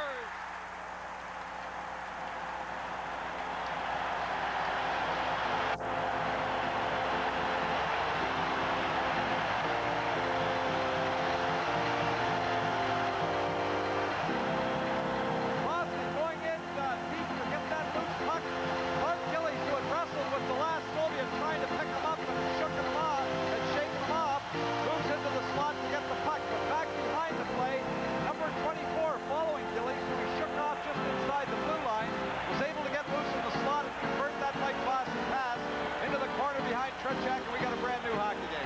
1-1. Gillies from Bossy and Trotier at 8:02. Canada had to get that one quickly, get it back if they can. And they did. Compté par le numéro 9, Clark Gillies. Now we've got some programs on the ice, very quickly cleaned up, and we're ready to go here. There's part of that big crowd here at the Forum. 17,033. There's Jethro, as they like to call him. Clark Gillies. His second goal of the tournament is from the face-off now. Kapustin, he missed it. Just ducked away from a check by Potvin. Robinson shoveling it along the boards. Pervukin keeping it in. He cleared it to the side of the net over to the far corner where Kapustin gets it. Gillies trying to lift it along the glass, and it hopped in over the glass, and it's called for a face-off. So it's a 1-1 tie. Canada Cup 81 will continue in a moment. Jump in, take us way up high, lie back, see the world go by, a kaleidoscope of color. It's a dance across the sky. Blue smiles along with dew. There we caught you smiling. From the face-off, Trotier's got it against the boards. He clears it behind the net. Out in front, there's Bossy with a chance, and he shot it on the net, and it's cleared down by the defense. Robinson going back. Shalamov's on top of him, and Robinson touches it, and it's called for the face-off. And that's the 6th time the Soviets have iced the puck in the game. Canada in control in that department. They have not iced the puck at all. Well, Trotier just banked that puck off the edge of the net, and it took that odd bounce. It hit the angle behind the net and came right back out in front for Bossy to get the opportunity, but he put that puck just off the back of the net. That 11:14 is time remaining in the period, by the way, from the face-off. Nearing the midway point of regulation time, as Gretzky's against the boards with Fetisov. Gimayev shoots it in. Hartsburg going back after it. Rostietsky behind the net. He's on top of it. Dangerous player is Rostietsky. He clears it out to the blue line. Gimayev keeps it in. Here's LaFleur. LaFleur trying to get loose, and Gimayev covered up very well. Rostietsky in against the boards now, trying to get it out in front. Zion Leon coming back, makes the play, clears it against the boards. It's kept in. Here's the shot. It's wide of the net, and Lafleur comes back. Lafleur circling back under the forechecking of Gemaev. Now it's hoisted down the ice into the Soviet zone. Fetisov going back to touch it. Icing will be the call here. As you look at Fetisov, Vyacheslav Fetisov has a history of back trouble with this team, but has done a good job in this tournament.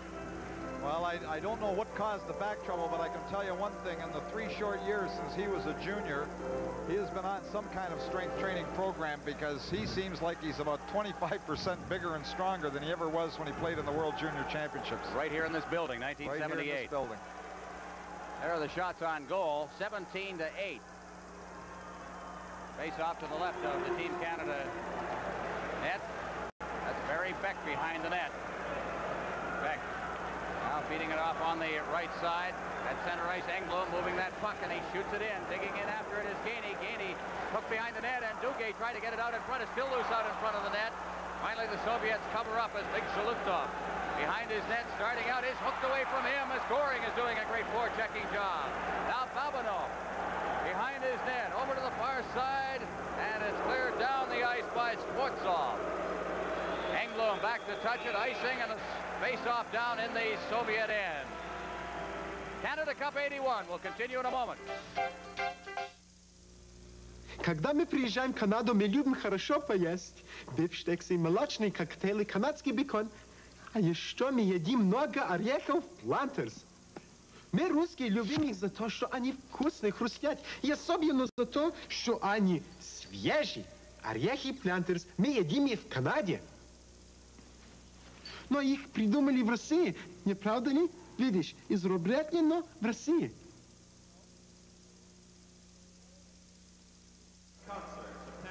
We're in a 1-1 tie here at the Montreal Forum. This program is copyrighted strictly for the private use of our audience. Any reproduction, retransmission, or exhibition of this telecast without the express written permission of the CTV Television Network and Harcom Consultants Limited is strictly prohibited.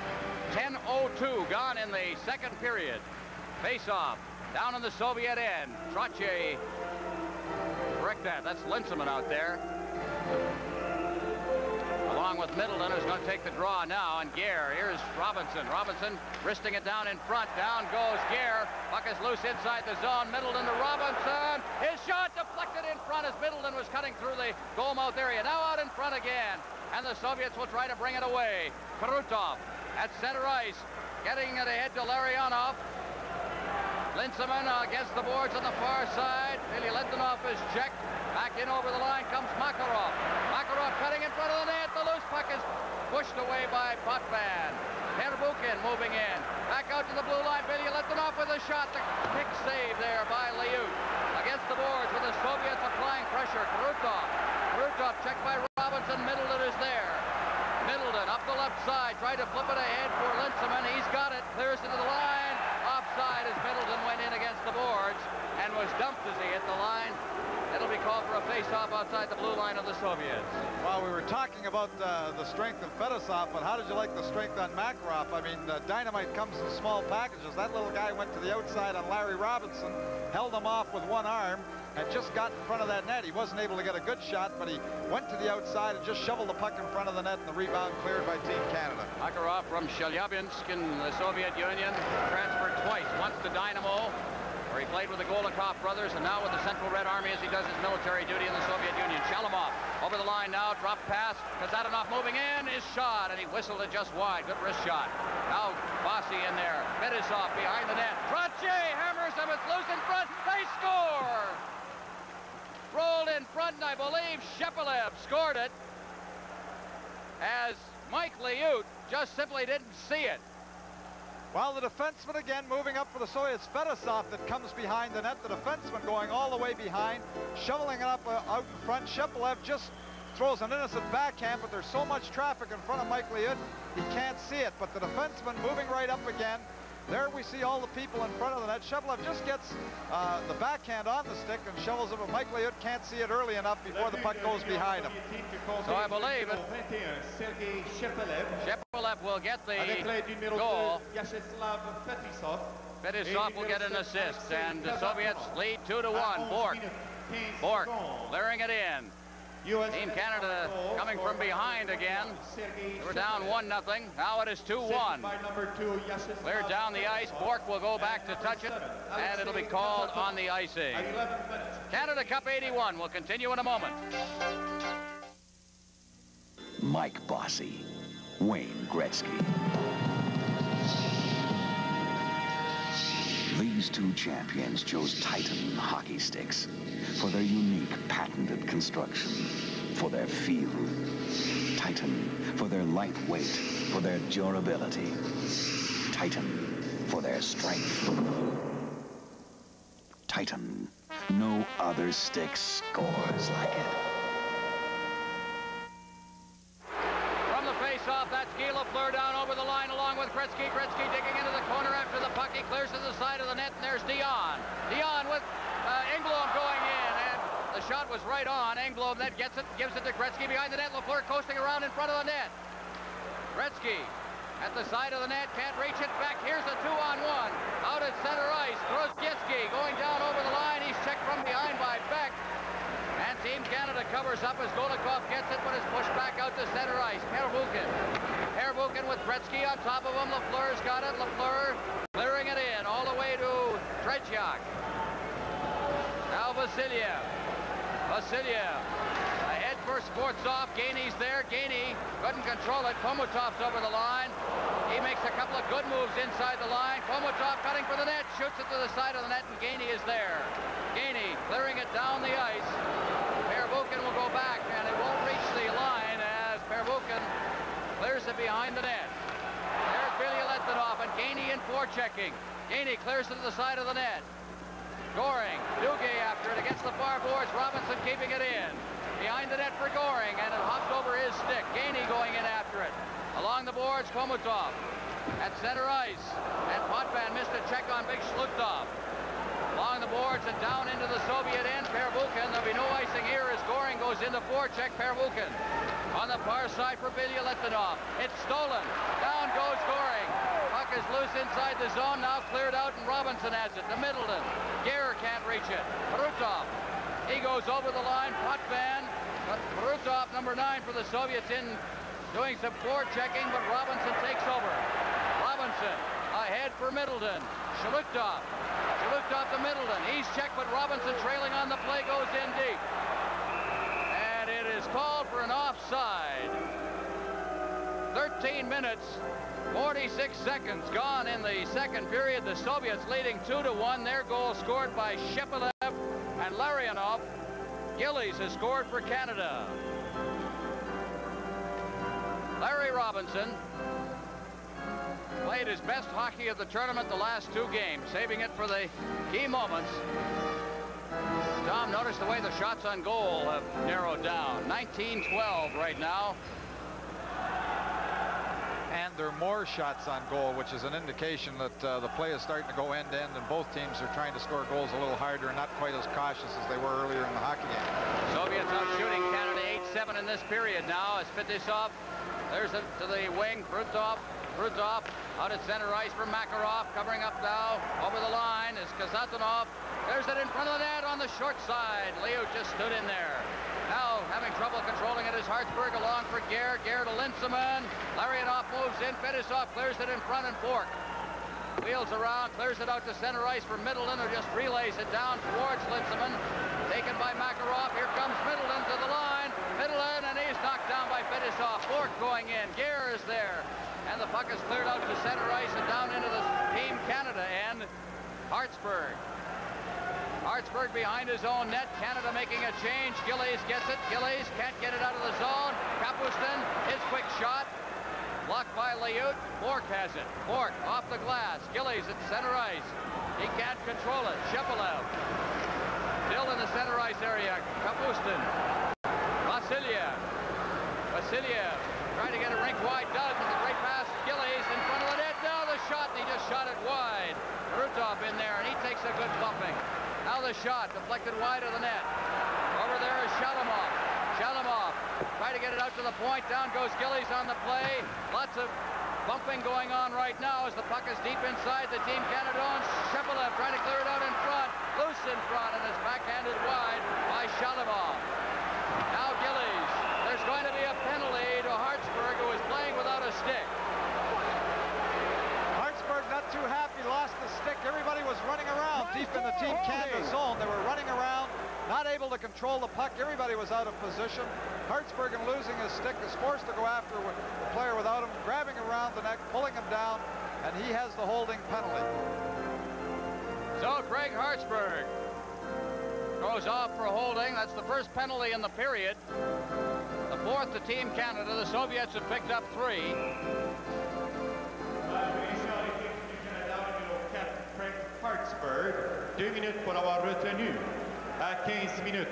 Now the face-off will be to the left of the Team Canada net. Penalty, number 4, Craig Hartsburg, 2 minutes for holding at 15 minutes, 23 seconds. It's interesting, Scotty Bohm was just looking down. You couldn't see it on your screen, but he was checking his watch. He's got a stopwatch now, which more North American coaches are doing, a la Coach Tikhonov of the Soviet Union.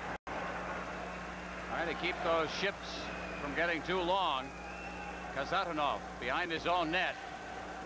Kazatonov over to the far side, working his way out is Golikov at center ice for Fedisov. Fedisov, as the Soviets are on the power play, clears it in, and Fedisov takes a hard hit from Gainey. Goring off the boards and down the ice as he shot it past Kazatonov. And back to get it will be Golikov. Golikov with Gainey on top of him, Fedisov. Fedisov cutting in front of his own net. Ahead now for Makarov. Makarov working around Robinson. He's got a clear path to the net. He gets set in front of the net. He shoots, and Liut with a glove save. Well, Makarov just showed a burst of speed and caught Team Canada's defense. Both of them standing still, going around Larry Robinson, then coming back to his forehand all by himself with Mike Liut. Mike Liut stood his ground and comes up with the glove save, but Makarov created that at the great speed outside of Robinson. Now he cuts. Hudband coming across, going the wrong way. Makarov coming back to his forehand. Knocked down by Gainey, back checking just as he gets away the shot. And the shot going against the grain, coming across the flow, and Liut right there. 3:54 remaining in the period. 2-1 the Soviet Union leading, and there's Joe Clark, leader of our opposition, in attendance. From the face-off, Liut blocks it. Robinson. Robinson. The side of the net, Shalimov. Shalimov being checked by Goring. Kapustin off the boards. Fedisov keeps it in. Over to the far side. That's Kazatonov in front. Kapustin breaking in, number 8. Kapustin working along the boards. He's got Fedisov at the point, but he'll look for somebody in front. The shot, they score! Shepelev picking the top right-hand corner, and the Soviets on a power play have gone ahead 3-1. An old-style type power play. When you play the box zone, they just put one man in the middle of the box. Shepelev there gets the quick shot away to get the 3-1 lead. But it's not a very complicated power play. This is where power plays really began. They're using a page out of our own book. Throw it right into the middle to Shepelev, who's standing in the middle of the zone. And you should be trying to sag and prevent that puck from being in the middle of the zone. There was no screen, there was no overload, just standing right in the middle of the box. The pass came through. 5th goal of the tournament for Shepelev is from the face-off now back inside the Team Canada zone. Canada now will have to regroup. Long lead pass off the stick of Dion and up into the penalty timekeeper's bench, and we'll have a face-off. By number 8, Sergei Kapustin, and number 7, Alexei Kazatonov. At 16 minutes, 28 seconds. There's the time of the goal. 3:20 left in the period. Gretzky facing off against Shaluptov.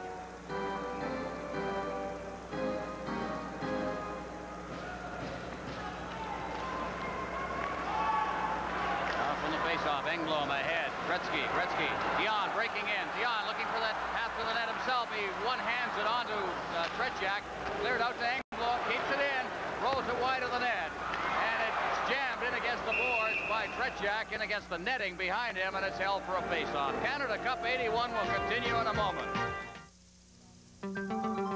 At AES, we believe that simpler is better. Introducing Alpha Plus, the world's simplest word processor. Alpha Plus has a keyboard just like a typewriter, incredibly simple. And building the printer into Alpha Plus gives it a unique compact design, so it fits in the space of an ordinary typewriter. Incredibly simple, simply incredible. Alpha Plus from AES.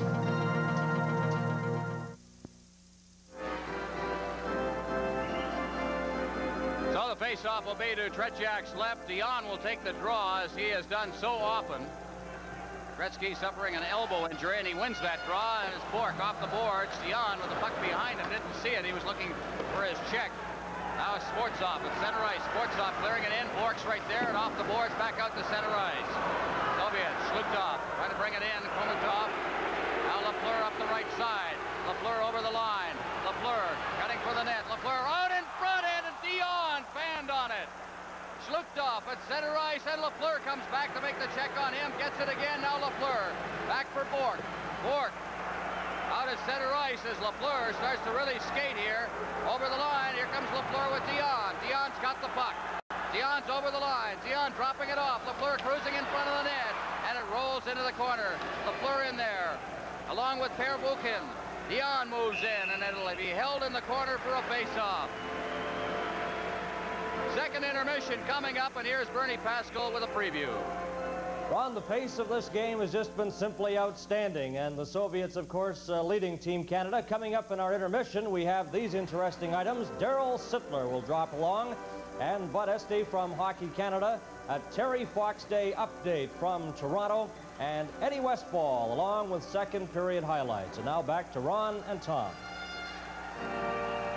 Face off to the left of Tretiak.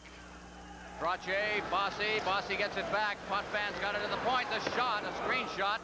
Whistle right by the ear of Gillies, who is parked out in front of that net. Here come the Soviets once again with Larionov at center ice. Larionov trying to get through. Robinson stood right in there. And Potvin comes back to pick up the loose puck. Long lead pass. Here's Trottier breaking in. Pervukin trying to get set. Trottier falls, rolled in front of the net. And a shot, a rebound. And it's loose in front of the net. And everybody falls on top of it.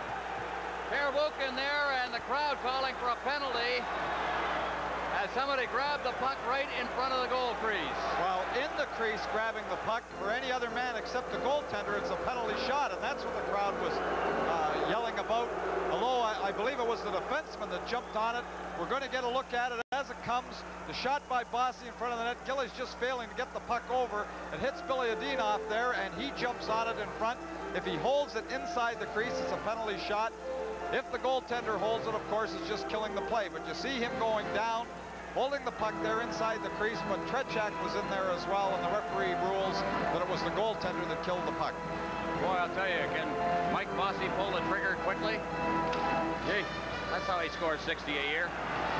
Trottier in the corner now. Cleared around the boards on the far side. Trostetsky trying to get loose. Bossy keeps it in. 1:40 left in the period. Trottier behind the net, out in front, and it's golfed down the ice by the Soviet defense. Potvin will go back, and we'll have another important face-off down in the Soviet end. It certainly is an important face-off, and it's very important that Team Canada, I'm sure they're going to pull out all stops here with a minute and 29 remaining here. It's very important that they get one goal before they go in. It's a lot easier coming back at the end of the period down 1 than being down 2 trying to catch the Soviets. After Canada outshot the Soviets 12-4 in a scoreless first period, the Soviets have outshot Canada 13-9 here in the second period. Trottier will take the draw against Golikov. Now Gillies in there. And some encroachment in the circle by Yemaev. Now the face-off. And the puck is batted out to center ice. Robinson after it along with Trostetsky. He fights off Trostetsky's check. Robinson at center ice, standing away at it, and it's cleared back into the Team Canada end, and Potvin with 1:15 remaining in the period to Trottier. He overskates it as he tried to take it on his backhand. Here's Robinson out at center ice, ahead, right onto the stick of Bedizov. Bossy breaks in over the line. Bossy getting set, the shot, it's right on, and it's blocked at the short side. Potvin hammering it in behind the net for Bossy. In the final minute of play now, as Bossy goes down, it's loose in front, the shot, right on! Did he score? No! And now we've got some pushing and shoving in front of the net involving Trottier and Bedizov. And another big save made by Vladislav Tretiak. That's just frustration. That was the one that was to go in. The good opportunity by Bossy early when he ripped the shot, but getting the puck right out in front of the net. Trottier just scooped there. He has a quick shot, Coming down to make the stop, Trechak. That was the one that Team Canada wanted to get back in the hockey game here late in the second period. That's the one that should have gone in. A little frustration, then everybody pushing in the crease later. Just scooping it out in front. The quick shot by Trottier, but he fails to score. Left hand by Trottier put Fetisov right into the net.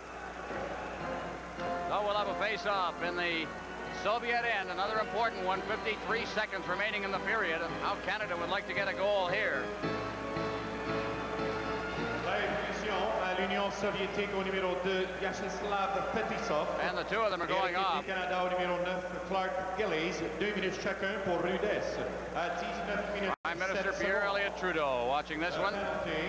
To USSR. Double penalties being handed out now as from the face-off. Shepelev's got it at center ice. Shepelev ducking around a check there by Bourque, but he goes down as he's checked from behind. Puck rolls all the way into Liut off Hartsburg's stick, and Lafleur. With 35 seconds remaining, here comes Lafleur at center ice. Lafleur flipping it in, digging in is Bourque. Bourque now back to the point for Hartsburg.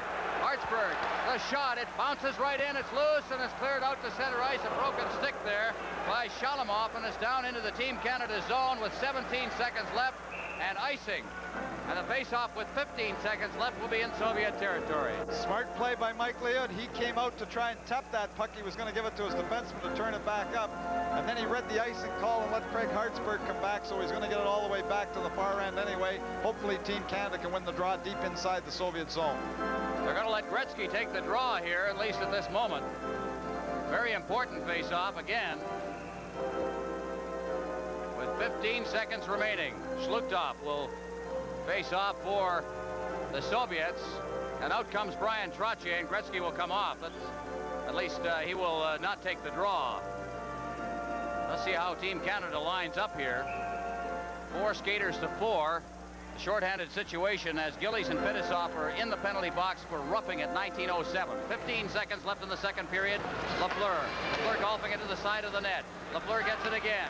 Lafleur battling Pervukin. It's loose inside the zone. Trottier, Pervukin ahead at center ice now for Skvortsov. Skvortsov is ridden in against the boards, and that'll be the period. So the Soviet Union outscore Canada in the second period 3-1. That is the score. The Soviets outshot Canada in that period. And after 2 periods of play, Soviets 3, Canada 1. We'll be back with the second intermission in a moment.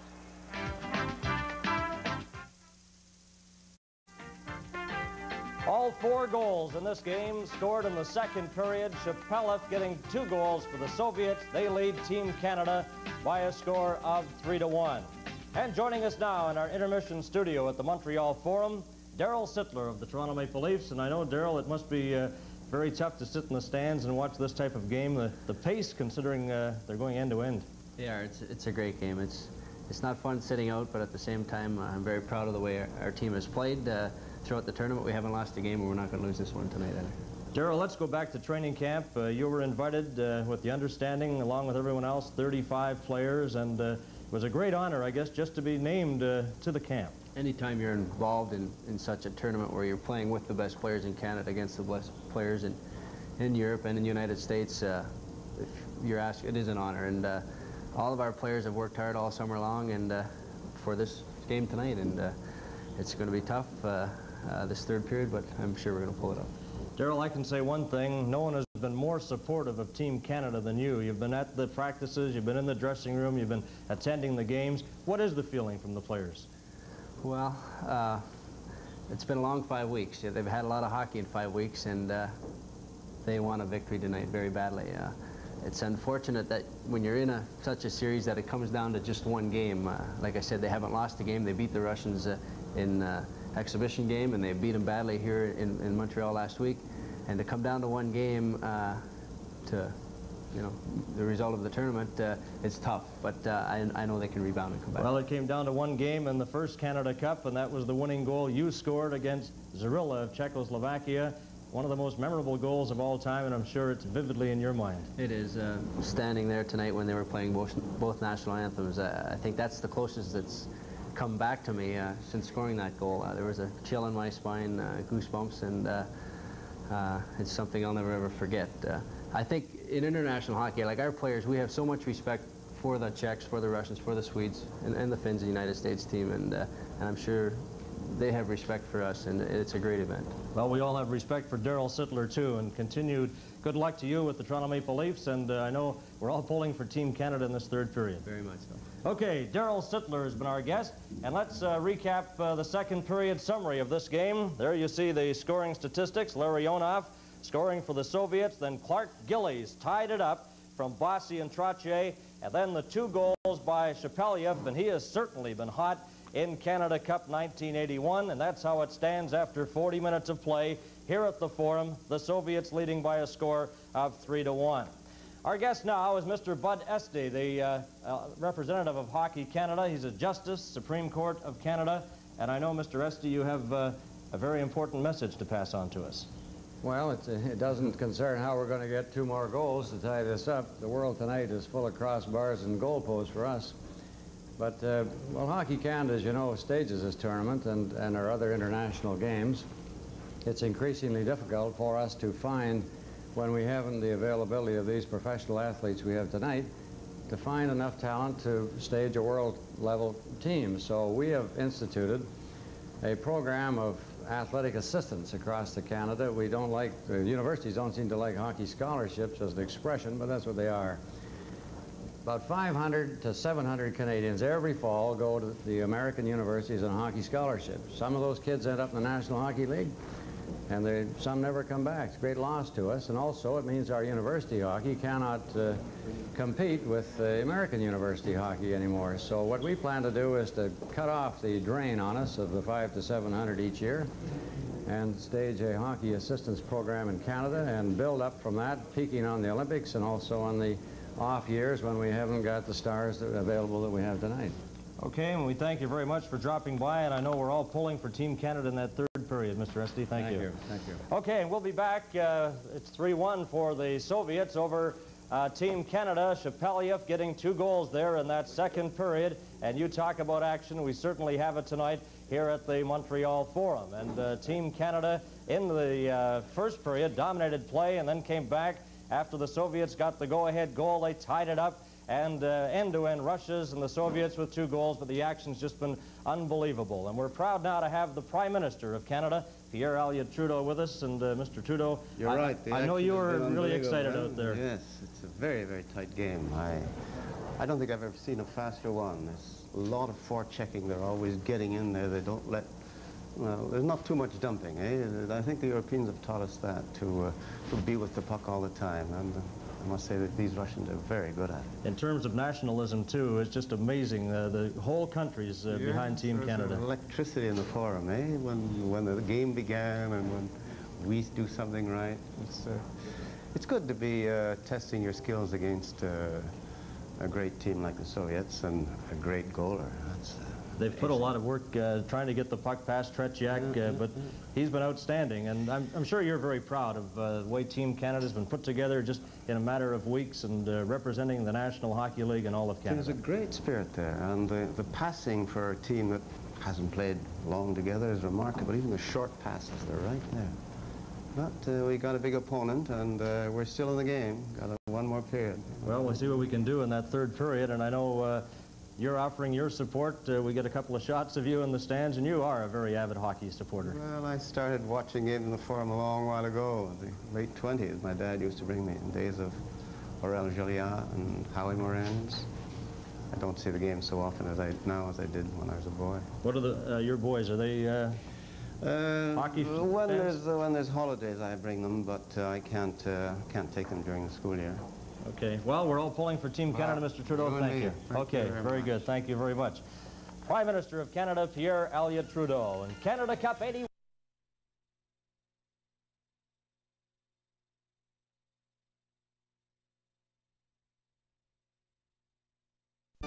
Throughout the Yukon, the Western Northwest Territories, and Northern BC, 20,000 subscribers depend for telephone service upon Northwest Tel, a CN company. 1 million square miles of wilderness is a tough place to be in the phone business, and it takes one of the world's most sophisticated telecommunication systems to do it right.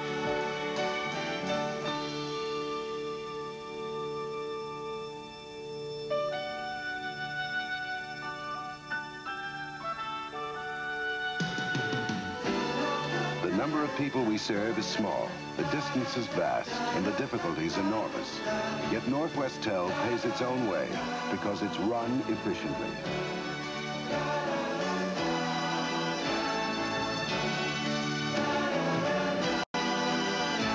CN, in business for Canada. In our society of high technology, new discoveries and advancements are happening every minute.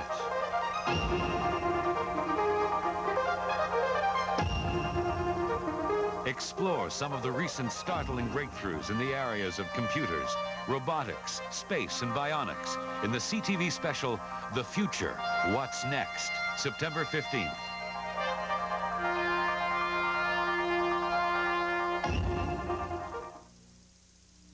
Team Canada still undefeated, but trailing Team Soviet Union tonight 3-1 here at the Montreal Forum after 2 periods of play.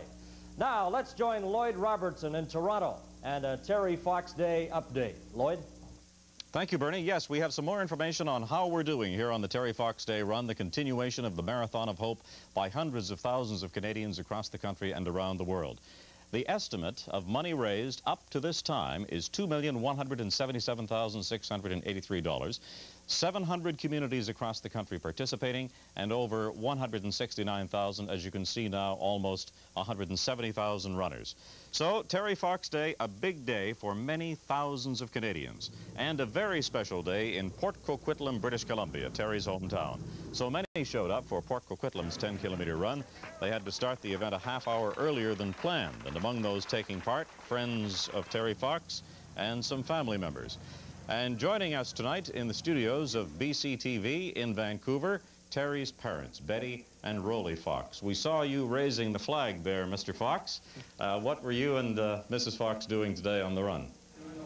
Well, we raised the flag and we pretty well stayed in Port Coquitlam all day. And how did the brothers and sisters do? I know that Fred, Daryl, and Judith were all out on the run today. Did they complete the 10 kilometers? Yes, Fred and Daryl and Judith and Fred's wife, Teresa, they all ran the 10 kilometers and completed it. Good. Mrs. Fox, what did Terry have to say to you about the importance of this day to him? Well, it was very important to him because it meant that the marathon, it was one of the ways to him that Marathon of Hope was going to continue, and it meant a lot to him. Did you think that the run should continue as it is in September, or should it now be coordinated in a few years' time with other fundraising projects for the Cancer Society? Terry had requested that the run be continued in September of every year if it was going to be held as an annual event. He wished it to become, not to become a part of their campaign or anything. So. Right, because he finished off in September, and this would be symbolic of the continuation of his run. Yeah. Well, we've had Canadians around the world today. You've obviously heard that in West Germany they're running, in London they're running. We have a report that a man who is with the Canadian Embassy in China was out running today, so the response has really been overwhelming. I wonder, Rolly, if there's anything you'd like to say to the people of Canada in appreciation of this enormous support. Well, we've been just overwhelmed with the response that Canadians have given Terry and his Marathon of Hope. And we'd like to take this opportunity to thank everyone that was involved in organizing the runs today, everyone that participated, and all those that have donated and made pledges. Thank you. Thank you very much, Rolly. Well, now, I'm just wondering one more thing, how this has changed your life, if it has, in fact, changed your life. I don't think it has. We're still the same as we were, and we hope to continue on that way. Thank you very much. Betty and Rolly Fox from the studios of BCTV in Vancouver. Well, we're going to take one more glance now at just the figures on the run and what has been raised up to this time. We understand that over $2 million estimated in terms of total dollars, $2,177,683. Now back to Bernie Pascal at the Montreal Forum. The third period of the Canada Cup final will begin after these messages. This is the Forum in Montreal, a capacity crowd watching the championship game of Canada Cup 81. And the Soviets leading by 2 goals heading into the third period. Eddie Westfall back with us in our intermission studio. Eddie, comment on that second period. The Soviets really turned it around. They certainly did. Dynamic period. Still great hockey like it was in the first period, Bernie. We're going to try and get all the highlights in as quick as the period went on. We have lots of them. It started Team Canada again, right off the bat. This is Guy Lafleur. At first we thought he hit the goal post, but it was not the post. It was Trachak that got in the way again. Tremendous blast by Lafleur. That caught in the webbing of Trachak's glove, spun around, and just missed the open part of the net. Here, Bob Gainey showing that he can do things offensively. Watch the pinpoint passing. Team Canada pressing again to Goring. Good opportunity to score. Trachak again. He seems to be what's happening against Team Canada. And this is Makarov. What a player. Around Robinson, around Potvin, and what a save by Mike Liut on the speedy Makarov.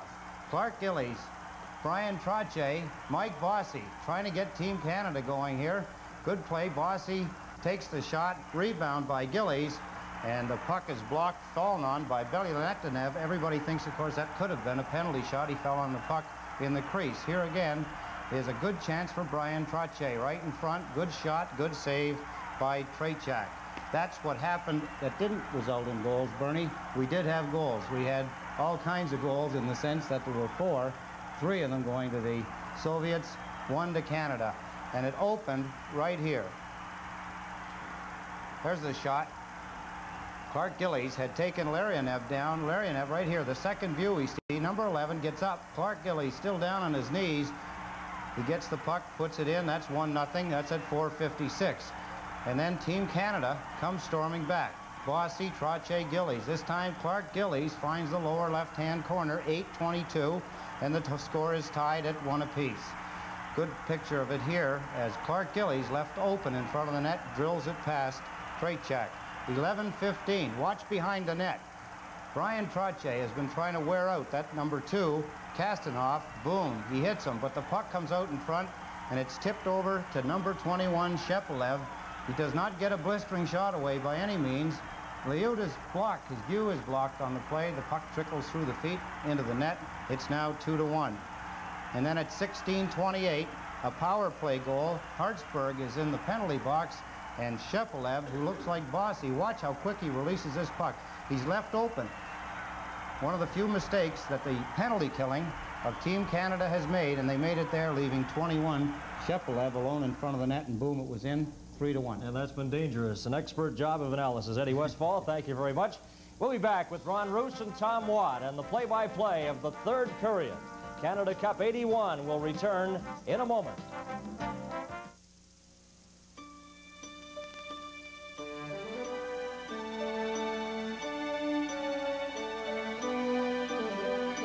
Money.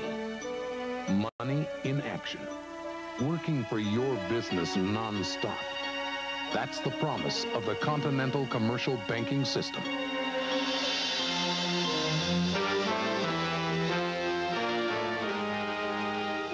The Continental Commercial Banking System offers all business customers of the Continental Bank an exceptional combination of cash management and financing.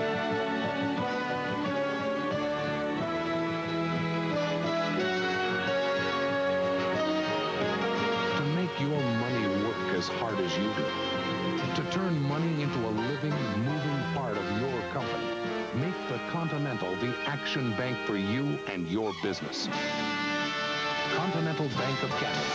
Bankers in action. Well, the pressure's on those two fellas, Vladislav Tretiak and Mike Liut, the third period of the deciding game of the Canada Cup. The Soviets leading by a 3-1 margin, 2 goals by Shepelev. Face-off at center ice, and from the face-off, it's down into Team Canada territory. Potvin having trouble under the forechecking of Makarov. The puck is behind the net, and Robinson has got it. Robinson trying to get loose. Now here comes Potvin. Potvin forced back under the forechecking of Krutov. Robinson taking the pass off the boards. At center ice, Robinson, and each team playing a man short as Robinson hits the line, drops it back for Trottier, throws it in front, it's high in the air, loose in front, and Pervukin managed to get it behind the net. Makarov, he's slammed against the boards, the puck in the corner. Now the Soviets with Belylenev to Makarov at center ice. Makarov with that great speed, but he's forced back by Gretzky. At center ice, Potvin. Potvin over the line. LaFleur trailing on the play. Into the corner, intercepted by Perbukin. Out at center ice again. Potvin turns, picks up the puck, off the boards. Now LaFleur. LaFleur turning at center ice. Makarov on top of him. He fed it blindly down into the Soviet zone. And Ilya Litvinov will go back. He picks it up in the corner. Ilya Litvinov, Gretzky, forechecking. Gretzky behind the net, is fed off into the corner, cleared out over center ice. Here's the race for the puck, is down over the line, comes Shepelev. Shepelev has 2 goals, goes it in front, the shot is wide as Kapustin took that shot. Kapustin behind the net, battling for it, it's out in front and LaFleur's got it. LaFleur, it's checked away from him by Shepelev. Over for Makarov. Makarov with a good move. Shepelev, the shot, he scores! Shepelev with his 3rd goal of the game. And the Soviets lead 4-1. Makarov and Shepelev again. Makarov was the one who made all the good moves, kept a hold of the puck, made the great little move. Then the pass coming across to Shepelev. Shepelev just shoots that puck as quickly as he can. A little bit of a screen in front of Mike Liut. But it was Makarov who did the good stick handling inside the zone before Shepelev was able to get the quick shot with a little bit of traffic in front. Makarov making the little move. Shepelev taking over with the puck. Mike Liut not seeing all the puck as Bork was skating in front of him, trying to clear and get in front of that shot. Face off at center ice. It'll be uphill for Team Canada from here as the puck comes off the boards on the far side. Fedosov is checked. It's cleared in. Liut behind his net. Grosjetsky racing in, but it's cleared to Gainey. Ahead for Goring. Goring at center ice. We'll have the details on that goal for you in just a moment as Gainey goes in deep, makes the check, cleared in front, and Goring fanned on it. Over on the far side, it's Gimayev at center ice. Gimayev shooting it in. Out of his net is Liut. Liut having trouble with it at his feet, gets it into the corner for Duguay. Goring, Duguay, Gainey. Gainey at center ice. Gainey over the line, gets set, the shots right on the rebound, and Gainey after it, but he shot it wide. Along the boards for Beck, and Beck fanned on it, trying to dig it off the dasher. And back to get it is Brian Engblom for Canada. Engblom for Beck. Beck starting out. Beck ahead for Linseman. Linseman at center ice, shooting it in. After it now is Fedosov around the boards. Gimayev having trouble against Middleton. Gimayev gets it ahead for Shalukov. At center ice, Robinson cuts across ice, gives to Potvin. Potvin checked away from him, and Robinson back in his own zone. Robinson straight up ice, Linseman. Linseman drops it back for Potvin. Potvin trying to feed it to a breaking Ken Linseman. The Soviets get it, but lose it as Linseman covers up. Linseman to the line with Middleton. Linseman, the gear is shot, the rebound went wide, is sliding into the goal mouth. Here's a shot, it's blocked at the defense. There's going to be a penalty to the Soviets. Gear in the corner, trying to control it now to Middleton. The goaltender is out, and touching it in the corner is Fedosov, and it's called for a face-off. A penalty will be called, and Canada will have a power play advantage.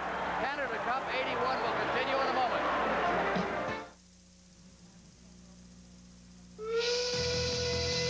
I love Fridays. I love Fridays. I love Fridays. My provincial ticket gives me an instant chance at $5,000, plus 5 Friday draws for $500,000. That's why. I love Fridays. And you love Fridays. In the provincial weekly lottery, love Fridays. There he is, Alexei Kazatonov. He's in the penalty box. Interference to call at 3:23.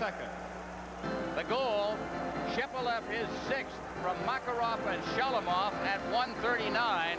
That has given the Soviets the lead. 4-1. Potvin back to LaFleur. LaFleur in deep. Bossy against the boards. Bossy backing into the corner, looking for that man, gives it to LaFleur. He's got a good shot, but he gives it back to Bossy. Bossy in front on the backhand, and is poked away from him, and Potvin couldn't reach it as he was slow getting over. Potvin over to the far side for LaFleur. LaFleur back in his own zone, gives to Bossy. Bossy circling, cutting in front of his own net. He's at center ice. Bossy carrying the puck, he shoots it in. Gretzky moving in deep. Gretzky, and a weak pass out in front is gobbled up by Krutov, and he brings it to center ice. Krutov and LaFleur backed away on it. They score! Krutov got that extra 2 steps and blasted it home. Well, that's the danger of playing forwards on the point. The Soviet players all off the bench just to jump all over Krutov. Krutov just dips as if he's going to shoot the puck, and Team Canada forced to use forwards on the point, trying to get back in the hockey game. Guy Lafleur just turns away. Krutov goes in and makes no mistakes. But just dipping, defenseman, in this case, it's Guy Lafleur. You see him turn away from that fake slap shot. Krutov moves in and makes no mistake the second time. Krutov with his 4th goal of the tournament, as you see it again, unassisted. And this crowd here at the Forum has gone very quiet as Scotty Bowman looks on. 15:52 remaining in regulation time. Well, you're going to get caught when you're behind by 3 or 4, trying to catch up. Potvin. Potvin at center ice, hits the line. Canada still on the power play. In for Bossy. Bossy trying to chip it in front. Gillies has got it. He's got Canada's only goal. Gillies shot it off the boards. Racing over there is Babanov. He shoots it down to the Team Canada line where Robinson has got it. Robinson trying to kick it. Gets it to Gillies. Gillies in traffic. And Vasiliev has it. Vasiliev ahead for Shalimov. Shalimov in front of the net. Clears it to the far side where Vasiliev's got it. He's got a man in front. And it's cleared out over the blue line. Gillies against the boards. Just ticks it back to Robinson. Robinson ahead at center ice. Gare can't get loose. Gare's got it now. Gare checked by Shalimov. Still after that puck. And he races into the Soviet zone. Babanov is there. So's Gare. Now Robinson. In deep. Robinson as Gare tries to get in front. Middleton in the corner on the far side. Middleton checked on the play by Babanov, and he rattles it off the glass and down the ice. And Englund will go back for it with 5 seconds remaining in the penalty. Canada on the march as Englund gets it at center ice. Ahead for Middleton. He couldn't knock it down. Linsman digs in deep. Chips it behind the net for Gare. Gare with Middleton parking himself on front. There's the shot. Another shot. They ban on it. Linsman had a chance. Still loose inside the zone and is pushed out to center ice by Fetisov. Englund, good move. Clears it to Linsman. Linsman couldn't trap it in his skates. Grostietsky. Beck hits him. Puck comes down to the line as Gimayev. Gimayev shoots. And it's deflected wide of the net and Duguay's got it. Duguay starting out. Gives it to Beck. Beck at center ice. Leading the rush, he shoots it in. Duguay digging in after it along with Fetisov. Fetisov goes down. Duguay's there. Fetisov comes up with the puck. He clears it to the wing. Grostietsky. Rink wide on the far side. Gimayev. Gimayev hit by Gainey. And Canada comes back. At center ice, it's Goring with Gainey. Goring down on the left side. Gainey in front of the net. The shot is loose in front. Still loose. They fan away at it. Now here's the shot right on. That one taken by Goring. Cleared along the boards to Bork. Bork in for Goring. Back to Duguay. Gainey in front. He tipped it wide.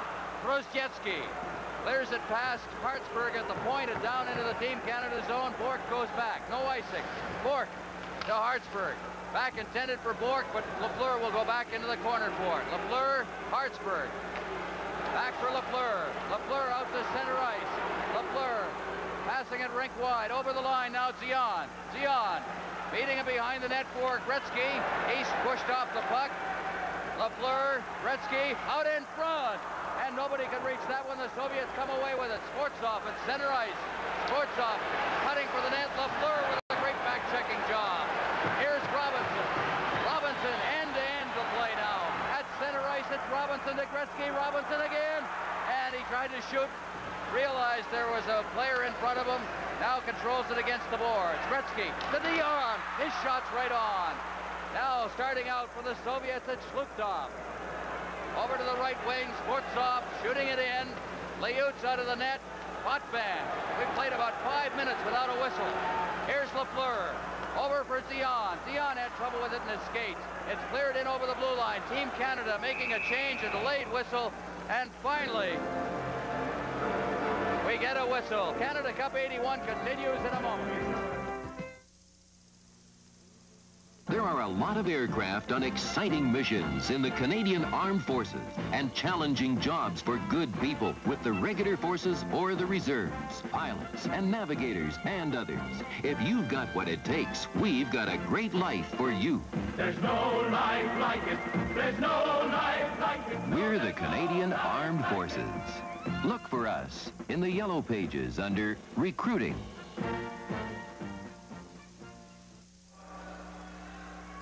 Well, Scotty Bowman behind the bench wondering what he has to do to beat Vladislav Tretiak. He's been outstanding in this game. Reminder to stay tuned after the game for the Players of the Game Award, the outstanding Canadian in the tournament, also the outstanding player of the tournament. All of that coming up after the game. As down over the line comes Krutov. Makarov against the board, tried to backhand it in front of the net. Canada comes away, Bossy, but he overskated it. And Babinov. Krutov over the line, drops the pass for Makarov. Makarov in the corner, Trottier. He took him out of the play, and Beck has got the puck. Beck for Trottier. At center ice, Trottier ahead for Gillies. Shoots it in. Tretiak out of the net, clearing it to the boards. Trottier's there, held in by Trottier and Babinov, and we'll have another face-off. 5-1, the Soviets lead. Well, you know, when you get in this position down so many goals late in the hockey game, Team Canada is gambling a lot at the line. Their forwards have to move up. They're getting caught the odd time, and of course, this is what the Soviets wait for. President of the National Hockey League, John Ziegler, watching. The goals in this period, Shepelev from Makarov and Shalamov at 1:39. Krutov is fourth, a shorthanded goal unassisted at 4:08. The fifth shorthanded goal of the tournament, the third for the Soviets in the tournament. Canada has one. Butch Goring scored that one in the game against Czechoslovakia. Face off to the right of the Soviet goal. Puck is clear to the blue line. Hartsburg trying to get it in. It's blocked at the defense. Coming out is Shepelev at center ice. And Hartsburg making a move inside the line. And it's chipped back out to center ice where Bork's got it to Linseman. Linseman in front for Middleton. Middleton trying to get in front of the net, and he's stopped by Fetisov. Fetisov clearing it along the boards past Shalamov. Gare backhands it into the Soviet zone. Middleton going in along with Kazatonov. Shalamov couldn't knock that down. Linseman. Gare was in too deep, and the pass went behind him, and it's out at center ice. Shepelev off his skate. Hartsburg cutting across his own blue line, now forced deep as Shalamov was in for checking. Now Kapustin, rink wide. Hartsburg will try again. Hartsburg ahead, Gare to Linseman. Linseman at center ice. Middleton gets the pass on the far boards, gets it over the line, but he was backing over the line with the puck behind him, and it's called on the offside. Canada Cup 81 will continue in a moment. Harvey loves lettuce and carrots. That's because he's a vegetarian, but not Spencer. He's a natural meat eater. That's why he gets Dr. Ballard's. Look at that. Big chunks of meat. One look, and you know he'll love it. Dr. Ballard's has real meat and gravy. It's real food. The Canadian Veterinary Medical Association certifies that Dr. Ballard's meets its nutritional standards. Well, the fans starting to chant here in the Forum. 10:31 remaining in the regulation time. Four-goal difference in the game as Potvin starts up ice. Potvin at center ice, flipping it in. Back to get it is Pervukin. He shoots it down the ice. Robinson will go back to touch it. Icing will be the call here as Robinson gets it behind the net. And back into the Soviet zone for the face-off.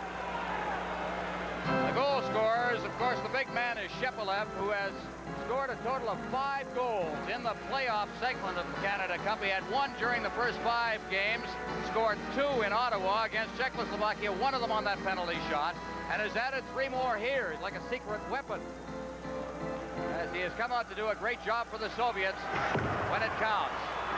Duguay, big pile up against the boards. Moving in was Gainey to beat it back to the defense. Ahead for Robinson. Robinson, Gainey. Trying to get it in front. There's a quick shot taken by Duguay. Goring, the rebound, and it went right by Robinson's stick. Gainey in behind the net for Goring. Goring being checked off the puck by Pervukin. In against the boards on the far side. Timaev there. He's checked. There's a shot. It's the post. It's the crossbar, I believe. The puck is cleared around the net. Gillies dropping it in deep. Duguay's there. Gillies out in front. Still loose out there. Robinson in deep, and he couldn't shoot it on the net. Now behind the net. Pinning it in there is Vilya-Litvinov, and he'll hold it in with nobody there, and there's going to be a penalty. There'll be a penalty. Canada Cup 81 will continue in a moment. Cutting out, I'm moving out of here. I know I pulled my weight, man. Now I'm really glad I'm here. Me and the boys in our 50s. Smooth, easy drinking 50. What a beer to share. Me and the boys in our beer.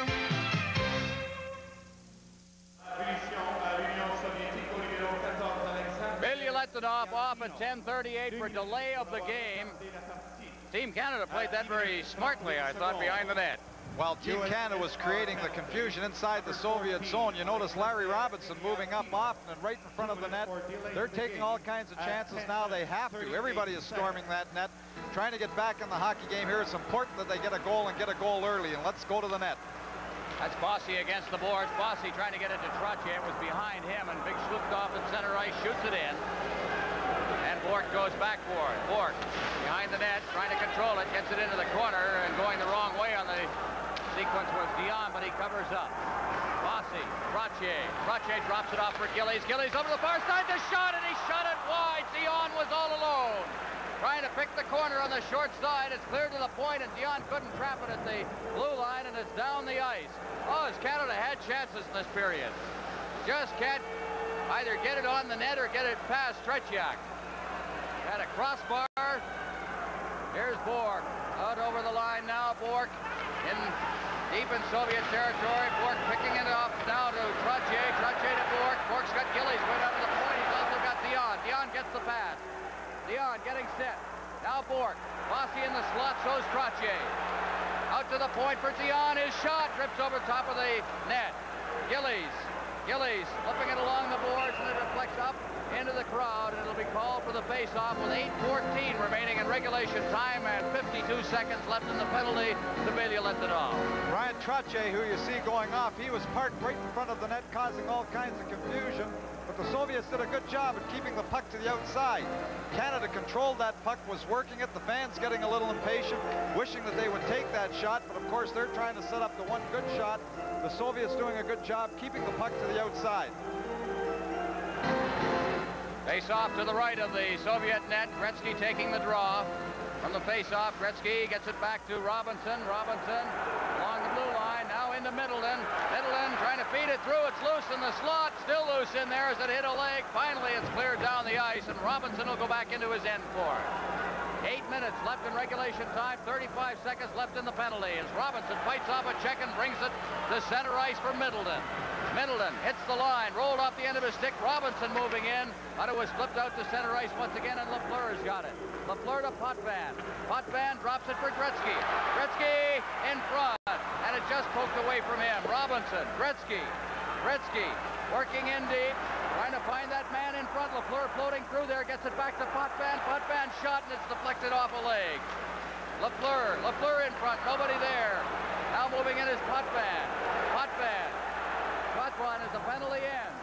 Potvin over for Middleton, and Middleton couldn't knock it down. Lafleur's got it out in front, nobody there. Potvin moves in. Puck is brought to center ice. Rutov, and Potvin covers up. Potvin to Gretzky. Gretzky comes right back in over the line to Lafleur. Lafleur shooting, and it's blocked at the defense by Babinov. Behind the net for Gretzky. Robinson up there. As Gretzky takes it, tries to get it out in front, and twice hit Vasiliev. Vasiliev fitting it in against the boards, and it's called for another face-off with 6:51 left in regulation time. Soviets lead 5-1. Canada Cup 81 will continue in a moment. For $90,000, you can buy a truck that doesn't use any gas. A diesel. But if you don't need 18 wheels, then buy the new Toyota diesel. Its standard 7-foot bed carries a full 1,000-pound payload. A fuel-efficient 5-speed is standard. It's built from the ground up to be a truck, not a car. And for the price of one of these, you could buy 10 Toyota diesels. The new Toyota diesel. It's the small diesel that does a big job. Diesel. Toyota. Outside of the score, that's the most important statistic. 6:51 in regulation time. Soviets have, for the most part, there's a shot, hit the post, and Linseman couldn't corral the rebound. Beck, Verbuchen, Engblom against the boards, so they try to hook it in front. Canada just hasn't been lucky in this period, top of everything else. Shalamov in center ice. Kapustin ducking away from a couple of checks, and he maintains possession of the puck as Gillies now comes back. Gillies. And as he hit the line, it was poked away from him by Billy Letonov, and here come the Soviets with Shepelev. Kapustin with him. Shepelev to Kapustin, and it went right by him as Gare was on top of Kapustin. Kapustin out in front. There's a shot off a leg. Moving in is Verbuchen. He cleared it in front. Back into the corner after it. Ahead, off the stick of Gillies. Kazatunov at center ice. Kazatunov. Ahead for Shalamov. Down the right side, Shalamov getting set, feeds it in front. That pass intended for Gimayev. And there's going to be a penalty handed out to Team Canada's Brian Engblom. Right to hook. Hooking to Engblom. 5-1, the Soviets lead. 5:55 left in regulation time. Canada Cup 81 will continue in a moment. Surely you know me. I'm the one who said it could be done. I make the most of all that comes, the least of all that goes. I know the trick of growing up without my growing old. Thank you very much, milk. Engblom for hooking at 14:05. Face-off in the Team Canada end. Taking the draw for the Soviets will be Vladimir Golikov, one of two brothers. The other brother, the elder, is not playing in this tournament. Kazatunov now to Rozhetsky. Rozhetsky trying to get set. Kazatunov, Rozhetsky, he gets it across, and fanning on it as he tried to get the shot away was Golikov. Now against the boards, Kazatunov out at center ice. Rozhetsky, number 13, over the line. Over to the far side for Gimayev. Back to the point now. Fedisov clears it in. Back to the point. They move it around well. Fedisov. And he put it off Goring's leg. Fedisov gets it again. Here's the shot. It's right on. The rebound is shoveled away by Hartsburg. Hartsburg moving up. So is Gainey. Hartsburg tips it out to center ice. And here's Goring with Hartsburg. And he fights off the check with Gimayev. And Goring gets it. Goring turning at center ice. Goring ahead for Gainey. Back to Goring. He's over the line. Goring getting set, and as he got set, coming back was Gimayev, and he starts out. Gimayev dropping it back for Kazatunov. Larionov behind the net for Fedisov. Trottier moving in against the boards with Potvin. Puck is cleared in front of the net. Makarov picks it off. He's at center ice. Feeds it down ice to Krutov. Krutov in, it's off a stick. Potvin goes down. The puck is loose inside the zone. Makarov out in front, and it rolled off his stick. That was Krutov, number 9. Puck is chipped up into the crowd. Called for a face-off. 31 seconds left of the penalty. Engblom 4:26 in regulation time. Butch Goring and Bob Gainey doing a great job of killing off that penalty, you know, but right now, and they were even going to the attack, but it's pretty difficult with 4:26 remaining, down 4 goals to sustain any kind of attack, especially when you're shorthanded late in the hockey game. Vladimir Krutov, 25-goal scorer in his league last year in 45 games, plays with the Central Red Army. This is his first big international tournament. Memorable time for him. As Kazatunov is checked, and Trottier chasing it down at center ice. It goes down over the line. Middleton down against the boards. Middleton looking for a man in front as Larionov comes back to make the check on him. The Soviets with Fedisov now at the side of his net, parks himself behind. And the Soviets will start out. Shalamov, at least Makarov. Kazatunov, a lead pass over the line. Larionov getting set. He shoots. He scores! Larionov makes it 6-1 with 4 minutes remaining. Another power play goal, and the nice little pass going right between Potvin and Larry Robinson. You see the headman pass just going between the two defensemen. Larionov all by himself. Just makes a little dip and then puts the puck over Mike Liut's shoulder. Nice pass to set Larionov all by himself, right between the two defensemen. There he is, all by, just fakes, dips, holds Mike Liut, then puts it high over his shoulder. Schluchthoff out there to take the draw from Gretzky. We'll give you the scoring in a moment. As back in his own zone, Hartsburg. Ahead now for Zion. Zion trying to get it over the line. He's got it still. Carries it against the board. Zion working in front. Rolls it out in front. There was nobody there. And on the far side, out at center ice, Schluchthoff. Bork fans on it. It's loose at center ice. Komutov. Zion ahead for Gretzky, but that was intercepted by Vasiliev. And Schluchthoff shooting it in. Bork comes right back out at center ice with it. Bork along with Hartsburg ahead for Zion. He deflects it into the corner. Lafleur going in along with Babinov. Along the boards for Bork. Bork off the board, checked at the line. Schluchthoff there. Bork fighting for it. Schluchthoff comes up with it.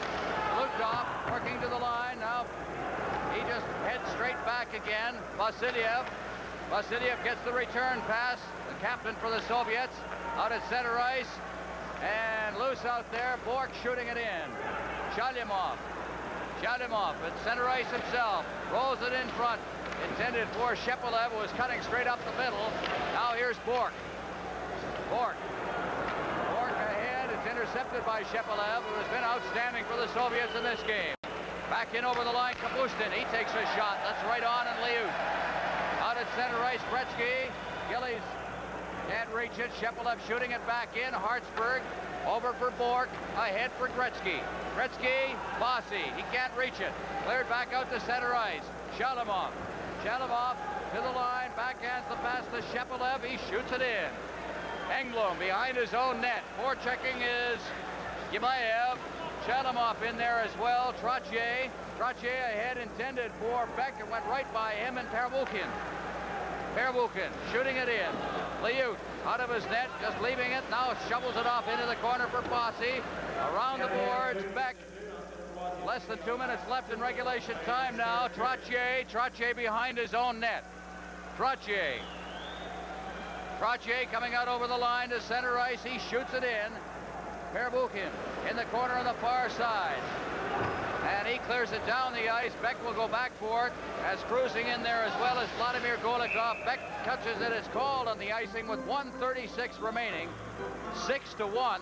The Soviets lead. The Soviets have been led by Shepelev. Sergei Shepelev, who has scored 3 goals. Had 2 goals the other night against Czechoslovakia in the playoffs. A member of the Moscow Spartak. By profession, a builder in the Soviet Union. Larionov has 2 goals. Here's a shot. Panning on it there was Gare. Gare now digging in deep. Gare trying to get free. Golikov clears it around the boards. And out at center ice it comes.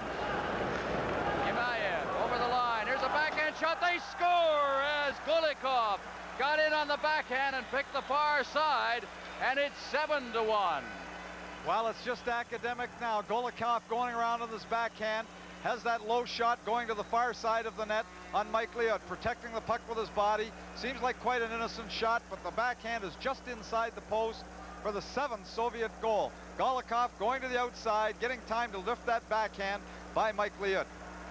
1:21 left in regulation time. The Soviet Union defeated the NHL All-Stars 6-0 in the final game of the Challenge Cup. We've got a 6-goal differential here, and a very similar story as the NHL players trying to come from behind and opening up, and it has just snowballed on them. Now out in front, Robinson, as they cut around in front of the net, it goes through everybody's legs. Canada had its chances, couldn't find the net in many instances. Less than a minute left now, and the Soviet Union on the verge of taking the Canada Cup as Linsman gets in, throws it in front, and Gare fanned on it. Vasiliev at the side of the net along the boards for Skvortsov. Skvortsov 2-on-1 down over the line. The shot, he scores, and it's 8-1. Skvortsov, of course, Liut had to worry about the man coming down on the left side as well. Skvortsov faked and shot. Well, as you've said, Ron, all the time now, Team Canada, you see it's a 2-on-1 to begin with. They have to move up there. Once you get down on the Soviets and then you start pressing and doing things you wouldn't normally do. It was a 3-1 hockey game at one point. And Team Canada, when they had to try and get back in the game, were forced to do a lot of things that they wouldn't normally do. The Soviets now just running away with it, getting all kinds of 2-on-1, 3-on-1 breaks, and capitalizing on them. And when you get down on them, it's really tough to come back.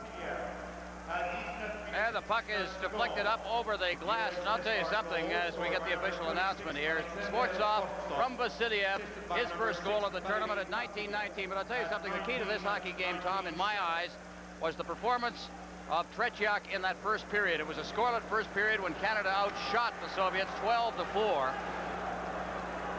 And from that point on, the Soviets came on. 8-1 the score. We're in the final 20 seconds now as the puck is out at center ice. Makarov turning with it at center ice, and he drops it back into his own zone for Pervukin. Bork in his own zone for Hartsburg. Hartsburg at center ice. Lead pass intended for Duguay. Pervukin, and is called on the icing with 2 seconds left. The formality of a face-off down on the Team Canada zone, and the Soviets will be winning the Canada Cup. As you see, Vladislav Tretiak, as much a star of this game as anybody, certainly not. The performance also of Shepelev with 3 goals, Larionov with 2 goals in the game. Kazatonov, of course, as the puck is golfed on the ice, the game is over. The Soviet Union has defeated Team Canada 8-1 in the final sudden death game of the Canada Cup.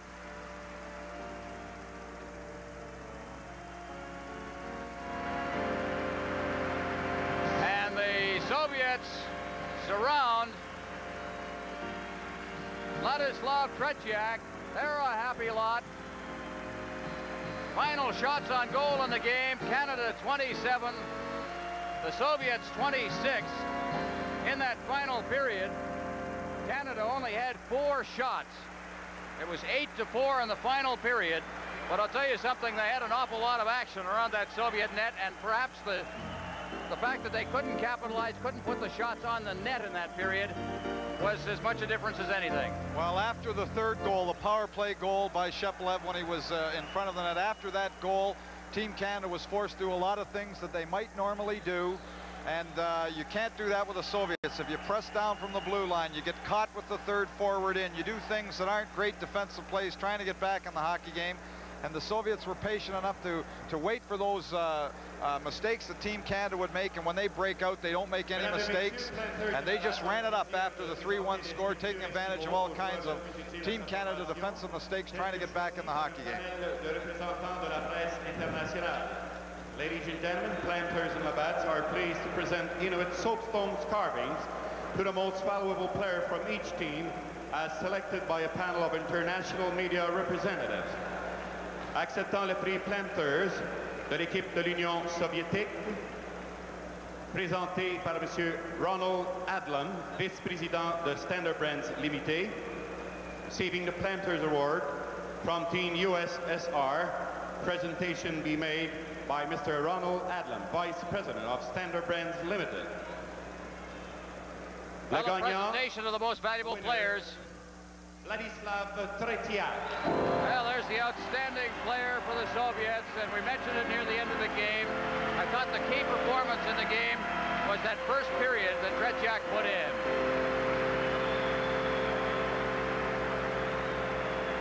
Tretiak, who had a poor Olympics, I don't think anyone would dispute that.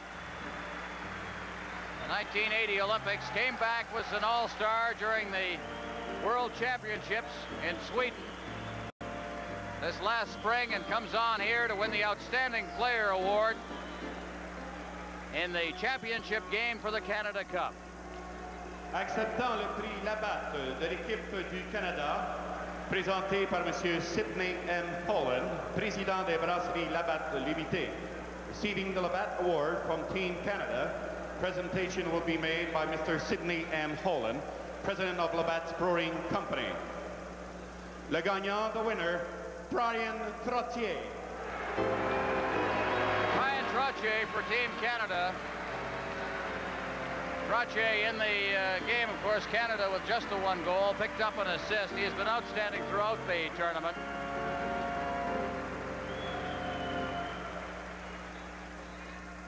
I think Trottier too happy right now, being beaten 8-1 in the final, but as far as his performance, not only tonight, but throughout the tournament.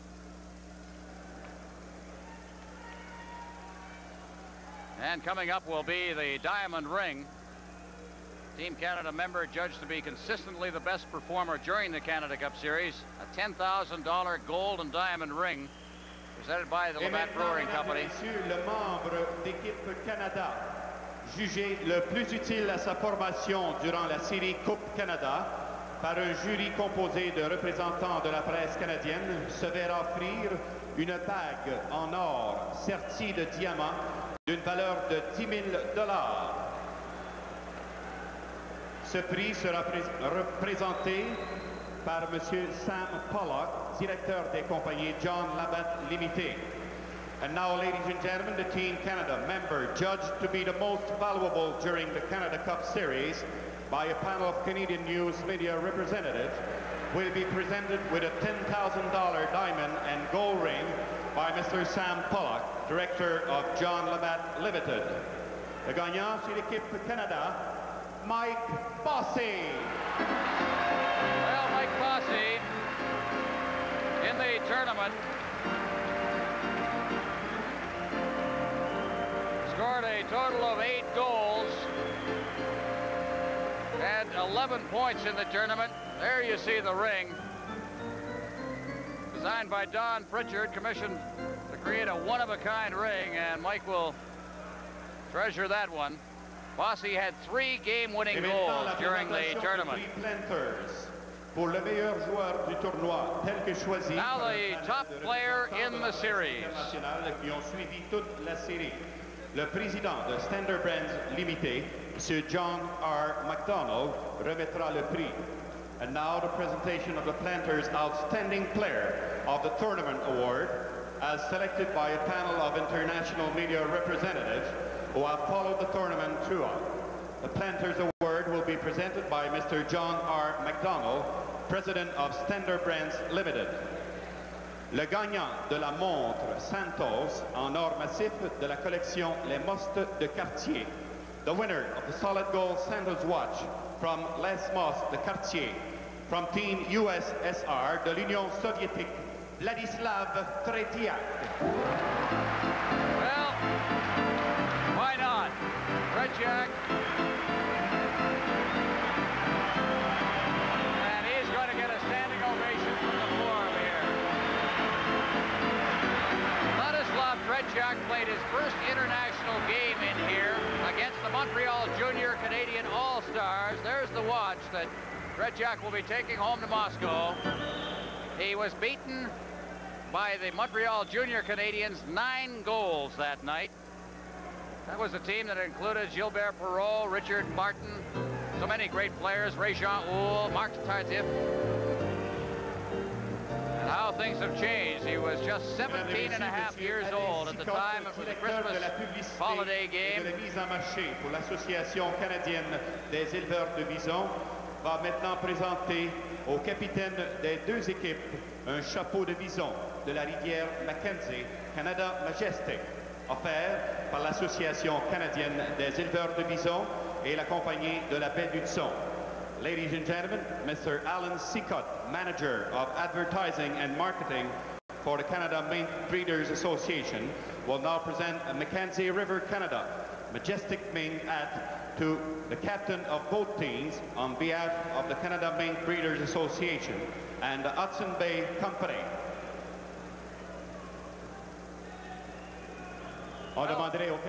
Presentations continue here at Center Ice. Coming up will be the Gunther Zabetsky Award and, of course, the presentation of the Canada Cup. Denny Potvin, captain of Team Canada, representing Canada Valery Vasiliev. Many think that this will be his last tournament. Well, he's a veteran player, both of them trying on their new hats, certainly, and posing for photographers. And two great hockey players. Denny Potvin, I thought, played a terrific game against the United States in the semifinal, perhaps his best game of the tournament. Valery Vasiliev, the great veteran who has played so long, such a strong hockey player. Not a spectacular player, but never seems to make mistakes, and has taken over the big skates or big shoes of Boris Mikhailov, the former captain. Qui remettra le premier prix Sovětský Now the Gunther Sovětský Award. 1981, qui, à son avis, a le mieux représenté la philosophie du hockey. This one's named after the president of the International Ice Hockey Federation. Gunther Sovětský, president of the International Ice Hockey Federation, will present the first Sovětský Award to the player in Canada Cup 1981, who, in the president's opinion, has contributed most to the spirit of international hockey during this tournament. Le gagnant du premier prix Sovětský, the winner of the first Sovětský Award, de l'équipe du Canada from Team Canada, Guy Lafleur. How about that? Guy Lafleur, who I thought played very well tonight as well, and especially when Canada got behind, he started to fly. Yeah, he skated as hard as he could both ways. And there was one shift that he went right down. He ripped a shot from the side of Trechak. The puck came right back into the Team Canada end, and who was the first guy back checking but Guy Lafleur. Lafleur, a great player when his team's behind. He can really motor and get motivated. Maintenant, pour le deuxième prix Sovětský, celui-ci sera remis aux joueurs de l'équipe du Canada ayant représenté cette formation durant plusieurs tournois internationaux. Second Sovětský Award will be presented to the Canadian player who has played in most international tournaments for Canada. En 1972, in 1972, the Canada-Soviet Series. En 1976, 1976, the Canada Cup. En 1978, the World Championship at Prague. In 1979, la Coupe du Défi. Et également cette année, en 1981, pour la Coupe du Canada. De l'équipe du Canada, from Team Canada, Marcel Dion. You know, very much forgotten is the number of times that Marcel Dion has represented this country. Gone over short notice, usually after the Los Angeles Kings have been eliminated. Played very well. He's made all-star teams in the World Tournament. Now the presentation of the Canada Cup. Mesdames et messieurs, this is what it's all been about. Le Premier ministre du Canada, le très honorable Pierre Elliott Trudeau, ainsi que le président du comité organisateur de la Coupe Canada 1981, M. Alan Eagleson, qui remettront la Coupe Canada à l'équipe gagnante. Ladies and gentlemen, would you please welcome the Prime Minister of Canada, the Right Honorable Pierre Elliott Trudeau, and the Chairman of the Organizing Committee of Canada Cup 1981, Mr. Alan Eagleson, who will present the Canada Cup to the championship team, Team USSR.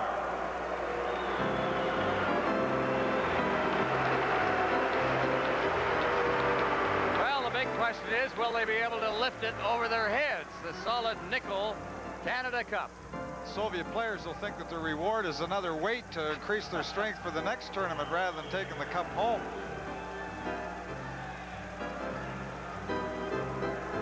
Well, they call over Valery Vasiliev at age 32.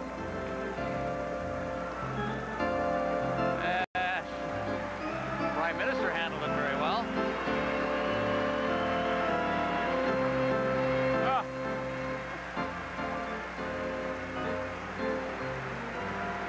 Now will we get the traditional skate around the forum?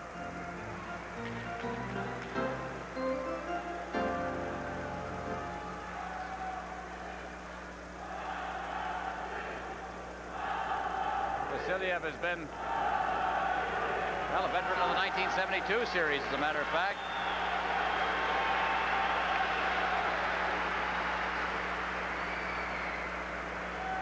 Well, I don't think there's going to be the traditional march around the forum. Well, the Soviet Union were beaten twice by Canada, first in the exhibition series and then in the regular round. But Canada got behind, had to open it up, and could not come back. As we get now the anthem of the Soviet Union, the winners of the Canada Cup 81.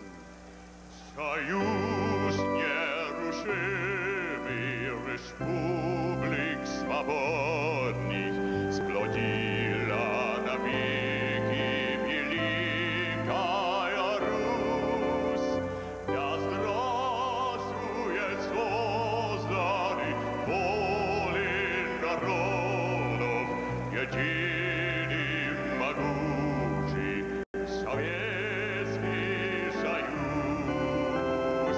Славься Отечество наше народное,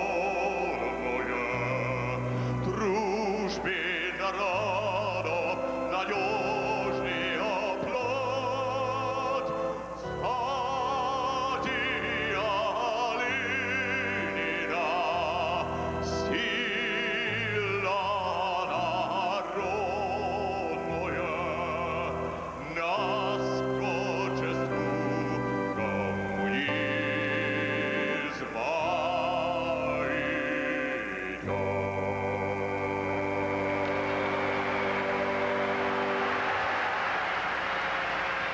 The Soviet Union wins the Canada Cup. Final score, Soviets 8, Canada 1. Canada Cup 81 will continue in a moment.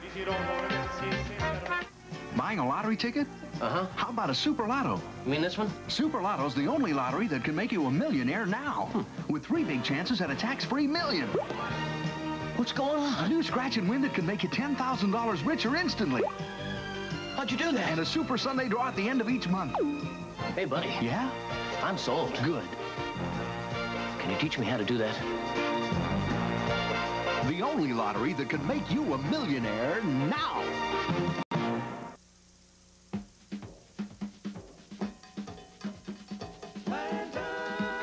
Planters nuts are crunchy, delicious, tasty, munchy. Every day they're roasted, crunchy, golden toasted. Planters nuts, they taste fine, absolutely divine. For the very best nut, look for the well-dressed nut. Planters, a real class act. Sundown, feel the magic move ya. Sundown, feel it moving through ya. Hold on, just a little longer. Sundown, keep on getting stronger. Watch my spirit ascending like one more chance to catch the light. When you're smiling, keep on smiling. Smiles along with you. The champions of Canada Cup 81, the Soviet Union, having their photo taken at the Montreal Forum after demolishing Team Canada by a score of 8-1. The ironic part of it all is they finished with identical records, though, in the Canada Cup. 5 wins, a tie, and a loss. But in the sudden death final, the Soviets take home the Canada Cup. Eddie Westfall, a final comment from you on this game. Somehow I'm reluctant to say that they are a better hockey team, Bernie, but they did present themselves tonight, as did Team Canada, and reversed the roles. The other night it was all Team Canada.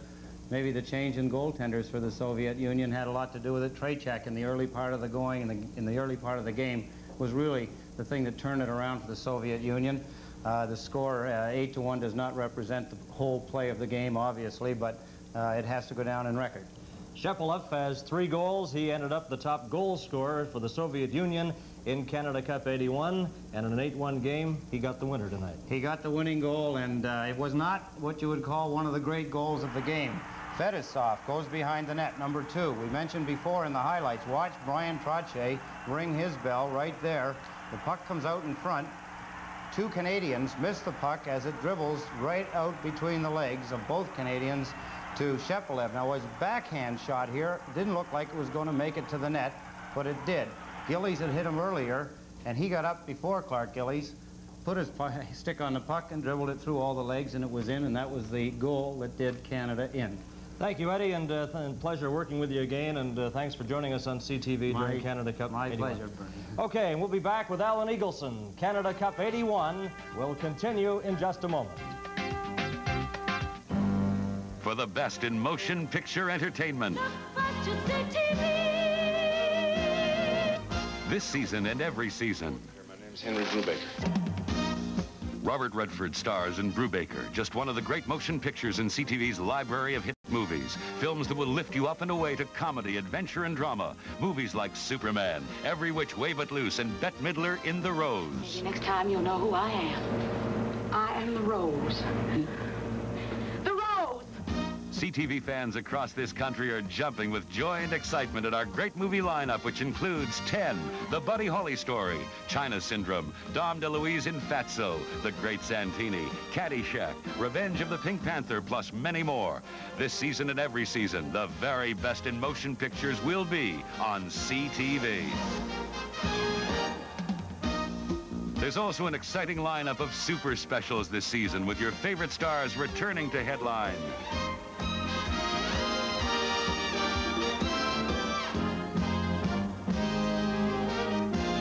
Plus CTV's unique lineup of specials that the whole family will enjoy.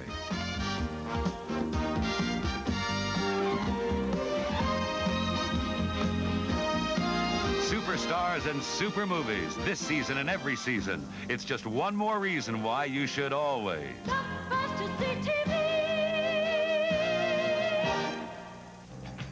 We're back at the Montreal Forum, the Soviet Union defeating Team Canada tonight. And with us we have Alan Eagleson. And Alan, I think it's safe to say the Soviets are just like precision. Oh, you can't take anything away from them. They got the goaltending in the early going when we should have had 3 or 4 goals in the first period.